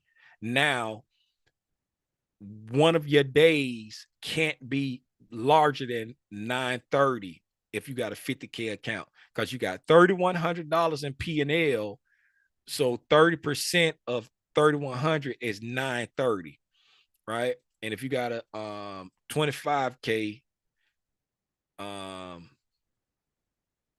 2,100 times 0.3, right? One of your days can't be larger than 630, because you got $2,100 in P&L, right? Because 25,000 plus 2,100 give you 27.1, right? So 8 days, right? 5 of those days got to be $50 or more. You got to be 30% consistent, and the minimum you can withdraw is 500. You can only eat into your cushion by $500. So if you want to request more than 500, right, you need to have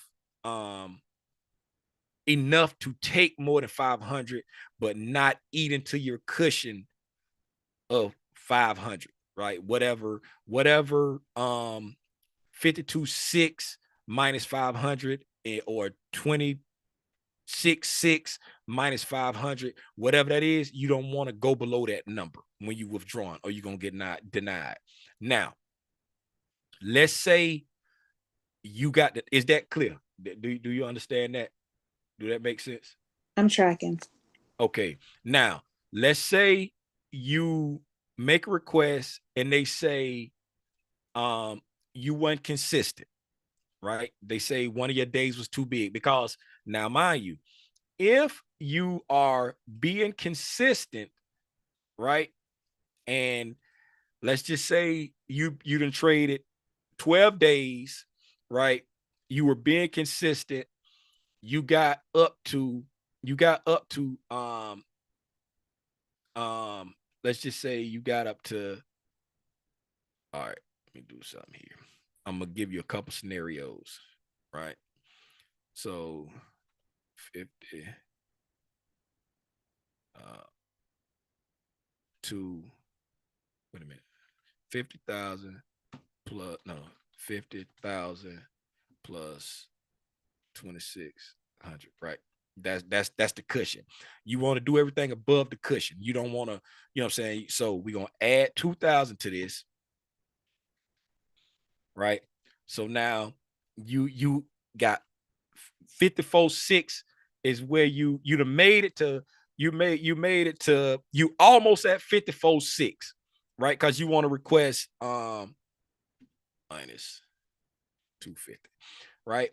You at 54,350, right? And you like, okay, if I get to 54.6, I'm gonna request my $2,000, and I'm gonna request my $2,000. And then you go in there and you have a horrible day. And let me see here. So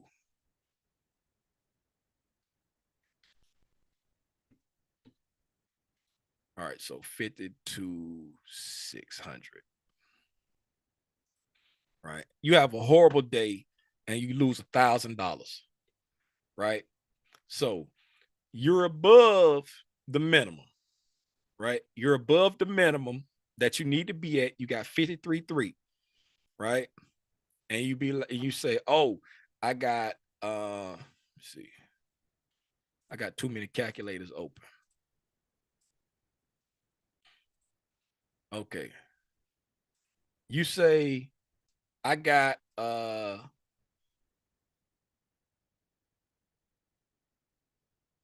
did I just tell them to get me? Oh, yeah, I know what I told them. 53 350 minus 52 600, right?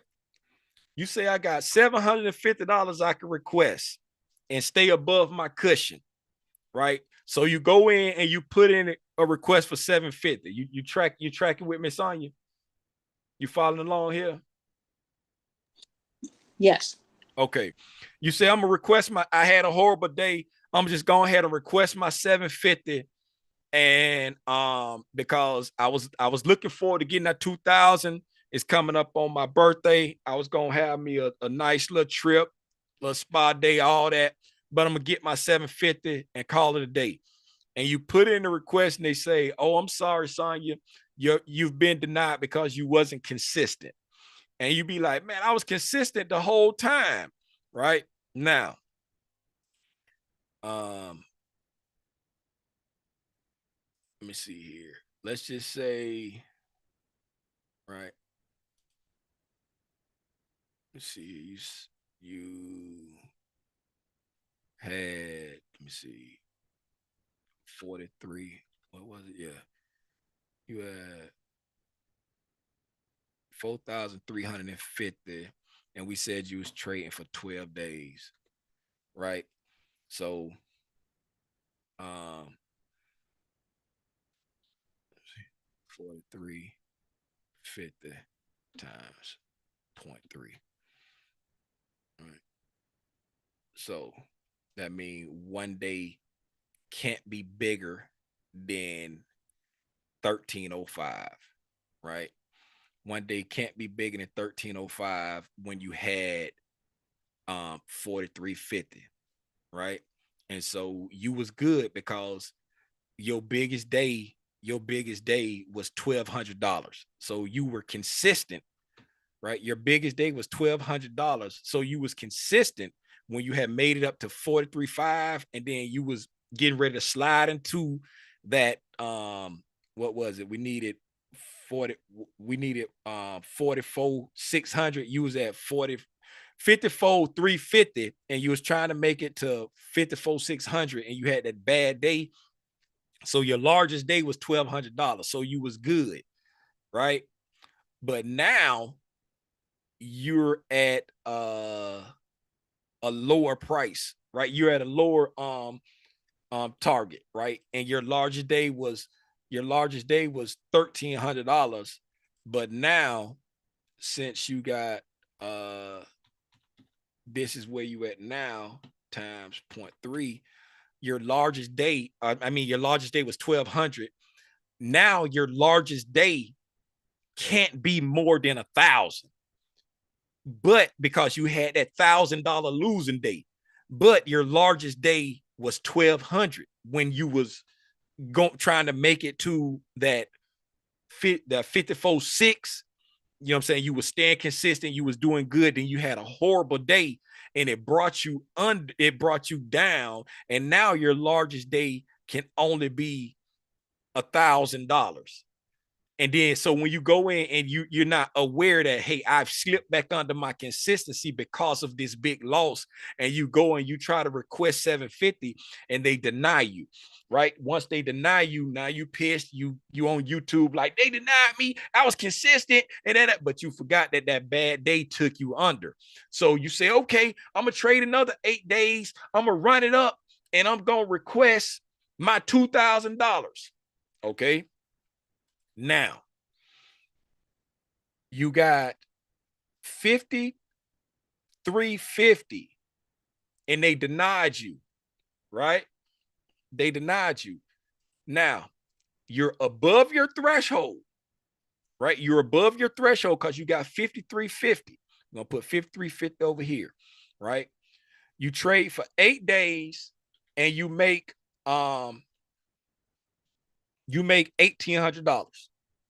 Right? 53,350. You trade for 8 days and you make $1,800 plus $1,800. Right? You cannot request $2,000 or they're going to deny you. Right? And the reason why you can't request $2,000 is because if you request $2,000, right, because you're at 55,150 right now.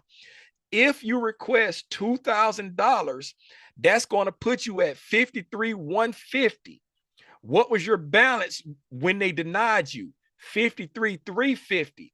You're trying to take $200 out of the money where you was denied, and they're going to deny you again because you can't touch that money that you got denied on until you get an approval.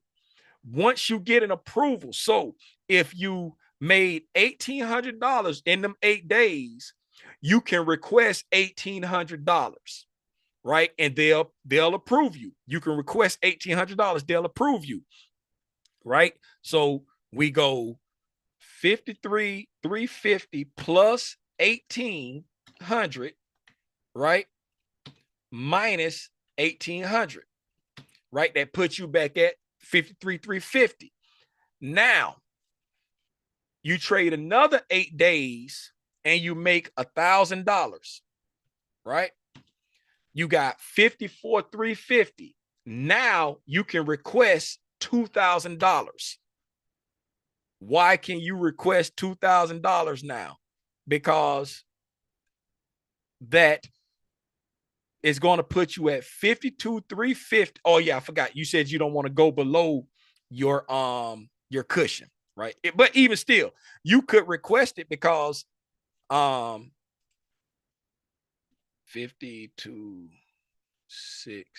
minus 500, right? You're above 52,1, right? You can request those $2,000, right? Because you will be above 52,1. But if you don't want to go below your cushion, then you would just make sure you got $2,000 above your cushion and you can withdraw. But until you get an approval, you can't request that money that was denied until you get an approval. So that's why it's best to try to stick with the rules and remember. And if you don't have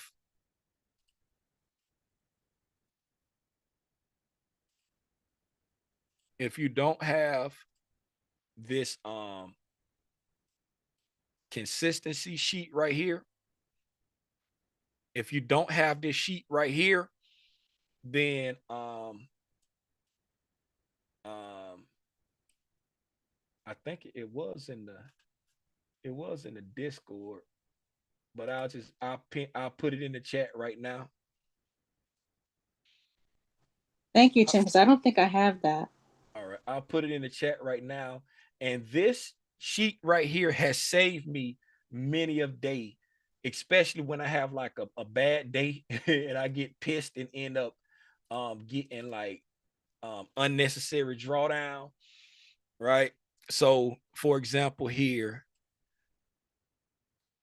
right? So we got day 1, day 2, right? So we're gonna come in and we say day 1 we make 150, right? You see over here, consistency, no, right?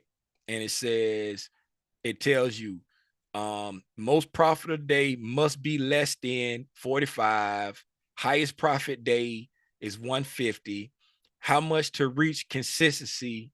500. I mean, how much does the account balance need to be to meet? So it's got to be 500. It's telling you your account balance got to be 500 to meet consistency, right? So it say how much is missing from consistent, $350, right? It's walking you through it. Okay, so let's say we come in and we get a $500 day, right? Are we consistent? No, right? It say our max profit day must be less than 195, and then it say how much to meet consistency. It's got to be 1,600 to meet consistency, right? And then it's $1,000 away from being consistent, right? And so you can trade in accordance to what you like. If you got a 25K account, right, and you'd be like, okay, that's above my threshold right there, so I can just use these numbers here, right? I can just use these numbers here, and then I can get to my consistency if I just follow these numbers here, making the money, right? It's got to be 195 or less, and I'm $1,000 away, right? So if it's 195 or less, $1,000, right? So I need how many more days at 195 or less to be like consistent, right?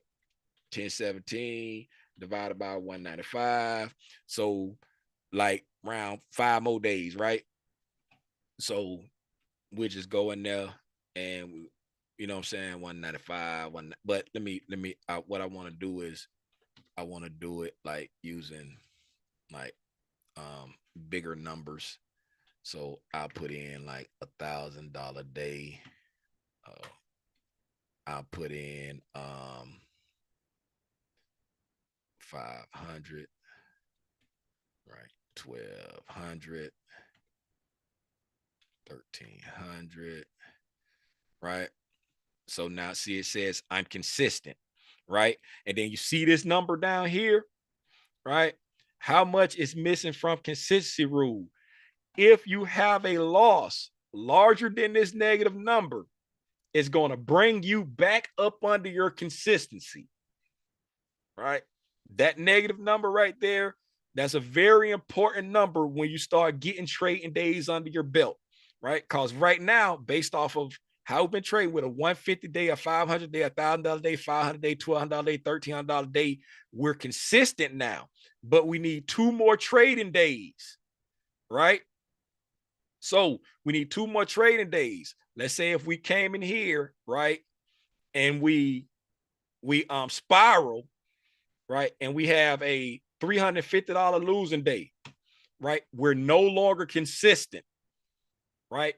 We're $33 away from consistency, but we don't have this sheet, so we don't know that we're $33 away from consistency, and we think we slicker than a can of oil. So we go in there and we place a trade on a micro and we make $15 and then call it a day. And then we try to request, because we've traded 8 days. 5 of those days is more than $50, but guess what? We're still not consistent. Right? We're still not consistent, and we're going to get denied if we try to go in there and request some money. You'd be like, oh, I got 4,300. I can request $2,000. No, you can't. You're not consistent, right? So the consistency sheet, it lets you know when you're consistent, when you're not, based off of all your trading days, right? So whatever money you're making, right? Let's come in here and say this $1,000 day was a losing $150 day, right? We're still not consistent there. Let's say this $1,300 day was a $200 day, right? We're still not consistent there, right? Why? Because it says we need to be at $4,000, right? And we're $1,900 away, right? And our largest day got to be less than 620. You see what I'm saying? So let's put this back at 1,000 here, right? Our largest day need to be less than 965, and we're $785 away, right? So what does that mean, right? On this day here, right, we can go in and get an $800 a day because it's less than 965 and it's more than 785, right? And we're consistent, right? We're consistent again, right? You can use the numbers to see, what do I need to do? What do I need to make to get my consistency back? All right. Make sense? Yep. This is so helpful, Tim. Thank you. You're welcome. And then, and like, you can use it for any prop firm, because like right now it's set at 30% because that's Apex, right? If you get somebody that's got 40%, it'll show you what the 40% is. If you got one that's 20%, it gives you the numbers based off 20%. But you know what I'm saying? That's what the thing. And I didn't make this, I got this off of Kimmel Trades a long time ago, but I liked it, and this is what I use to track my prop firm accounts. And I put it in the chat, in the main chat. At least I think I put it in the main chat. Oh no, I didn't. I put it in the Zoom link chat. Let me put it in the right spot. I was gonna say because I just went to the chat. I didn't see it. Hold on, let me put it. I'm gonna delete this. I'll put it in the right. I was in the wrong chat. Come here. All right. File. It did. Okay. Now it's in the main chat. I got it in the main chat. All right. I think my dinner just walked through the door. I appreciate y'all. I'm gonna go ahead and wrap it up there. Hopefully, y'all found value this evening. I feel accomplished because Sonya said this was very helpful for her, and I'm pretty sure it helped somebody else too. Tomorrow is Tuesday, so no tape reading. My birthday is Wednesday, so I'm not doing any streams on Wednesday. No tape reading, no price action recap, no lecture. The monthly lecture for the Diamond members is going to be Thursday evening at 7. So I won't yeah, I'll see y'all tomorrow at 6. I'll see y'all tomorrow at 6. If lifestyle life and I don't see y'all tomorrow at 6, then I won't see y'all until 6 on Thursday. But I should be here tomorrow at 6. All right. Y'all enjoy the rest of y'all evening. Oh, let's say I got some. What's here? Trying to trade live accounts. These Apex accounts are hard to sustain. A live account, 1350. Can't get you one MES or 50K account. You will need to make 9,000 or 25,000 just get a payout. No, you ain't got to make 9,000 on a 50K account. You know, on a 50K account, to get a $500 payout, all you gotta do is get $2,600 with a 50K account.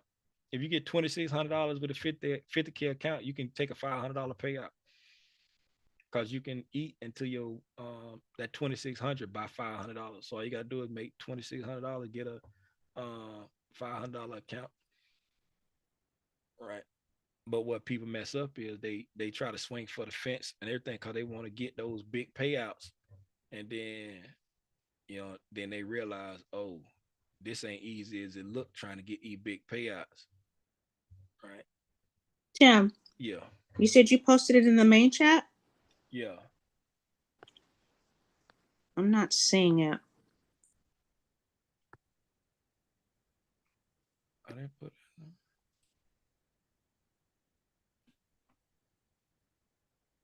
Let me see. Yeah, main chat. It's a 852. It's got the consistency rule in the main chat. Okay. And this is on the Zoom? No. In the Discord. Oh, okay. In the Discord. I put it in the Discord. Oh, got it. I put it in the Zoom. Hold on. Let me see here. Can I post something in the Zoom? I can go to the Discord. Screenshots. Do it let you? Oh, how do I attach file? Oh, there it is right there. Okay, file. All right, a computer, desktop. All right, seeing. All right. There it is. Yeah. Thank you, Tim. Appreciate you. You're welcome. Because this stuff is it is a little confusing. Yeah. I mean, it's very confusing. It's not a little confusing. It's very confusing, but that's the game, right? It's like the sleight of hand, right? It's not impossible. It's not difficult. It's just that they play on everybody's greed and impatience, right? They play on your greed and impatience because when you're trading and you get that close to your payout, your emotion, you make a mistake. It never fails. You make a mistake. And when you make a mistake, you start to fight back. And when you start to fight back, you blow your account. it's like a psychological thing. It happens to everybody. It happened to me. It happened to everybody. And you have to force yourself. Now, what I did, what I did when I first started trading these accounts, and I kept getting close and blowing it, I went into my settings and I set the account for where I had a daily drawdown, right? If it hit my daily drawdown, it locked my account, right? It locked my account. You put in like a max daily loss inside Tradeovate or Rhythmic or whatever it is. You put in a max daily loss and it'll lock your account. That way I couldn't blow it. Like no matter how pissed I got, I couldn't do nothing. I couldn't do nothing because it locks me out, right? So it's like, because when you get close, you make a mistake and then you try to get it back, and then now you either blow it or you're further in the hole. Okay, so prop firms aren't the devil. Prop firms aren't out to get you. Prop firms, if you are consistent and disciplined, it's a great way to grow your capital to trade your own live money, right? It's a great way to grow your capital and trade your own live money, because to be able to trade with your own money, you're going to need a like just say if you got $2,000, right? Let's say you got $3,000. You got $3,000, right? You could trade one mini. You could trade two minis, right? You can't really trade three minis because as soon as it go against you 2 points, you're going to get margin called, right? You could trade one mini. You could trade two minis, right? But you don't want to do that. Why? Because this is your real $3,000 that you've made. And if you trade minis and it go against you, you're going to be losing real money. Now, what we do, we go spend $30 for an eval and we trade with minis because we're not losing real money. If we blow it on thing we lost was $30.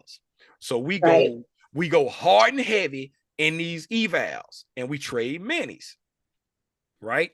Okay, you trade minis, whoop-de-doo, but you're trading minis when you only have $2,500. You see what I'm saying? So in real life, real money, you can't put on three minis is if all you had was $2,500. But with Apex and everybody else, they give you the leverage of having a $50,000 account, but you only actually have $2,500 that you can lose. So you can put on 5 minis, even though you only have $2,500. You can't do that if you had your own real money. Soon as you try to put on 3, the thing is going to say you don't have enough money to open this position. It's not even going to let you try to put it on. You see what I'm saying? But since you have the leverage of $50,000, you go out there, you put on 5 minis, right? And it go in your favor and you're happy because you're the best trader in the world. But what happens when you put on 5 minis and it goes against you? Now you pissed at Apex because they got a trailing drawdown. You know what I'm saying? Oh man, I went into a little trailing drawdown and I blew my account. I wasn't even, you shouldn't even been in 5 minutes. You couldn't even trade 5 minutes if all you had was $2,500. You see what I'm saying? Yeah. So it's like the prop firms aren't the devil. If you are consistent, if you're patient, you can take them to the cleaners. You can take them to the cleaners. Why? Because they want you to take them to the cleaners. Why do they want you to take them to the cleaners? Because if you are profitable, right, then they're just going to move you to a live account. And now they're not only making the profit splits off of you, right? They're making their profit split off of you. But now if you're in a live account, you know what I'm saying, you already know, and you're doing good, you already know they copying what you're doing. So they making money hand over fist.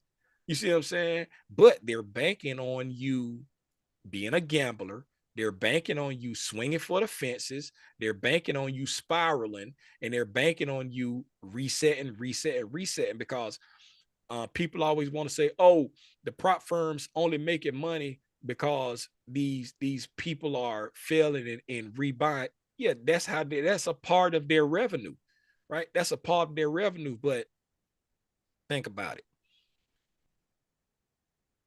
They're paying millions and millions of dollars out. So they have to have some other kind of revenue besides people just failing these challenges. Exactly. You know That's not enough. You see what I'm saying? Because they pay people millions of dollars, right? So it's like prop firms aren't the devil. People that just because the reason why I never used to trade prop firms because I didn't understand them. And then once I understood them, I'm like, oh man, this is a win-win. If you patient, if you're consistent, like if you know how to trade and you're consistent, you know what I'm saying, and you're patient, oh man, right? And then think about it like this. If you buy a 50K account for $27, right? You pay $150 or whatever it is to activate it, right? You're less than $200 in, right? If you get the $2,600 and you take out 500, you're in the green. You're in the green. You've paid. You're already in the green. Okay, so you're in the green. You take out $500. You're in the green now. You've made your money back, right? And then they say you keep trading, and then you take out a $2,000 withdrawal, right? You put $1,200 in your personal account, right? Go buy yourself a little something from McDonald's and then pay your taxes. Now you got $1,200 in your personal brokerage account, right? You trade it again, you take out another $2,000, right? You put like $1,300 in your brokerage account. You buy yourself something from McDonald's and you pay your taxes, right? Now you got $2,500 in your personal account, right? So now when you go in there and trade your Apex account, right? You trade your Apex account, you're being very disciplined. You're not over leveraging, trading 5 contracts and all that stuff right there. So now while you're going in trading, now you're copy trading to your personal account, but you're copy trading over to your personal account using micros, right? Because if you like I paid for Apex Trader, like that they trade copy. It was like $150. I paid for this where you can link your accounts and then you can tell it, okay, if I trade minis over here, trade micros over there. If I trade micros over here, trade minis over there, right? You can copy trade, right? And with your now you're trading your own personal money along with your Apex money. So so now that you make $200 on the Apex account, you're making $20 on your personal account, right? Because it's time 10, right? So whatever you're making, you make $500 on your Apex account, you made $50 on your personal account. But whatever you're making your own money, right? So you get to another $2,000 payout, right? You put you another $1,200 in your personal account, buy yourself something from McDonald's, and you pay your taxes, right? Now your personal account is growing, right? Once you grow your now you get your personal account, you know what I'm saying, up to $10,000. And you say, okay, I got $10,000 now. I'm comfortable trading one mini in my personal account. So now you're trading your Apex account with one mini and your personal account with one mini. So whatever you make in the Apex, you making your personal. Whatever you lose in the Apex, you losing your personal,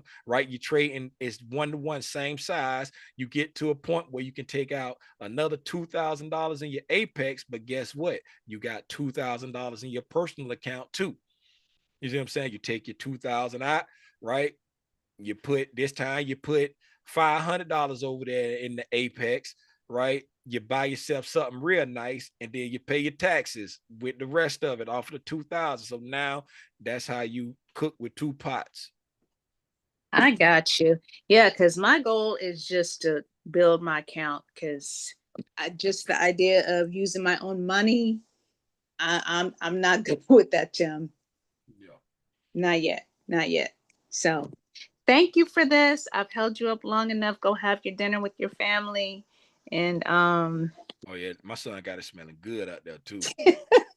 Smelling real good. I don't even eat Wingstop, and he got it smelling good out there. Hey Tim, just quick question for your taxes. Do you put it like in a high yield savings account and let it Nah. earn interest while you wait to tax season? Or you I pay my taxes every month. okay. Every month I go in, I pay my, cause the way I do it, right, I don't trade under LLC, right? Because when I was doing TLR, I had an LLC, and for tax purposes, a single person LLC is seen just like a sole proprietor. So that's done through your regular taxes. You know what I'm saying? So what I do is, instead of trading through an LLC, I just trade as me, and I just pay my taxes every month instead of paying it because I don't like paying it quarterly because it's a bigger amount. And so I pay my taxes every month, and then I treat it just like a regular paycheck, pretty much. I treat it like a regular paycheck, and then at the end of the year, that's when I, you know what I'm saying, do like take out all my deductions or whatever, and then I end up getting a refund back. You know what I'm saying? But I'm eventually gonna get it to a point like where I set up a S corp, and then I'm gonna employ, you know what I'm saying, my kids and my wife, and you know what I'm saying, like use it as like a tax savings type thing through the S corp to help offset the amount of taxes that I have to pay through like trading and stuff like that. But I don't put it like in a high yield and like pay at the end of the year. I just pay it monthly, because when you're paying the taxes, like you have quarterly taxes that you have to pay. And if you don't pay during that time, you don't pay during that window, then fees are attached to that time. Like, you know what I'm saying? Just say like over the year, just say over the year, for ease of math, we're gonna say 40. We're gonna say like $40,000 for ease of math. So 4 quarters, right?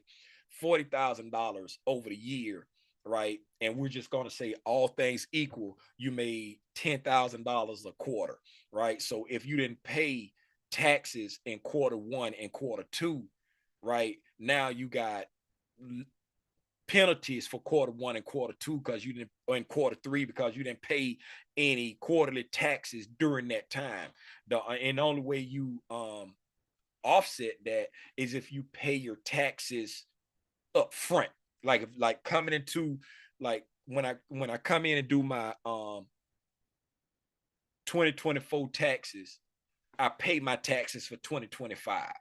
You know what I'm saying? And then at the end of 2025, right, I'm looking to say, okay, did I pay enough taxes or did I pay too much taxes? Right. But if you don't pay your taxes up front, you're going to have those penalties on there because you're supposed to pay at least every quarter. You see what I'm saying? So that's why I pay mine every month, so that I don't have to pay that lump sum in the quarter, and it's more digestible for me that way. But I'm not a tax advisor, nor am I a financial advisor, so please do not take it.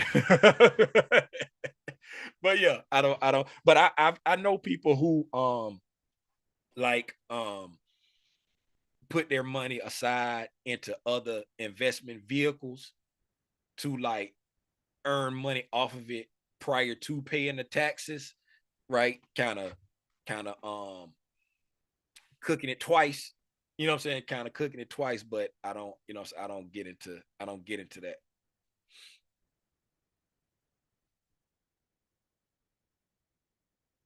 But I can't say if you do that, make sure you're paying your taxes for the year up front. Like you're paying your estimated taxes for 2025 up front. Like, okay, this is what I estimate for 2025. I'm going in and paying it. All right.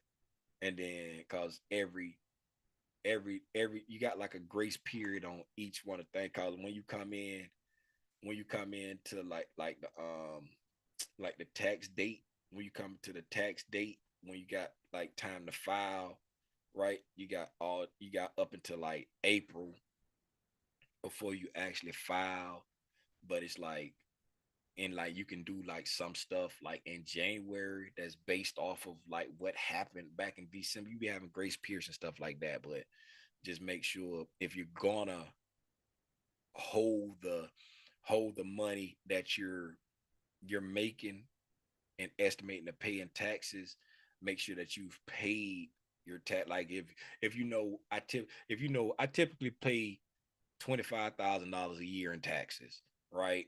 At the beginning of the year, pay your 25,000, right? And then as you're making money that year, right, the money that you plan on paying in your taxes the next year, you're putting it to the side, making money off of it, right? And then so that way you're not getting penalized for the money that you're making and you're not making payments throughout that year.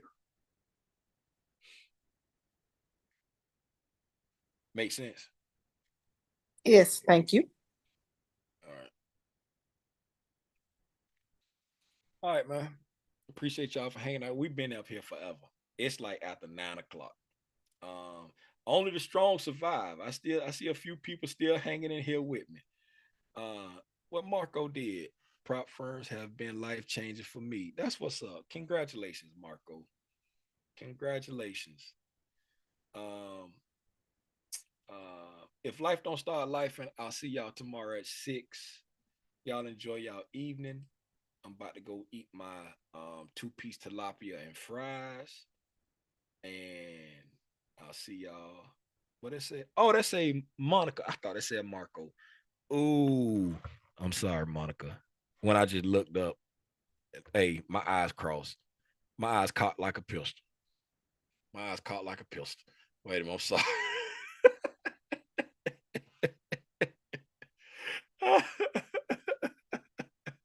Hey man, I'll see y'all. I'll see y'all tomorrow, man. Y'all enjoy y'all evening. Hey, if this first time tuning in to Tim's Tidbits, man, hey, we usually don't stay this long, but hey, I usually stick around until the last person get what they need out of what we doing, or unless I just got to go. I'll see y'all in the next one. Gone. Yeah, who that water?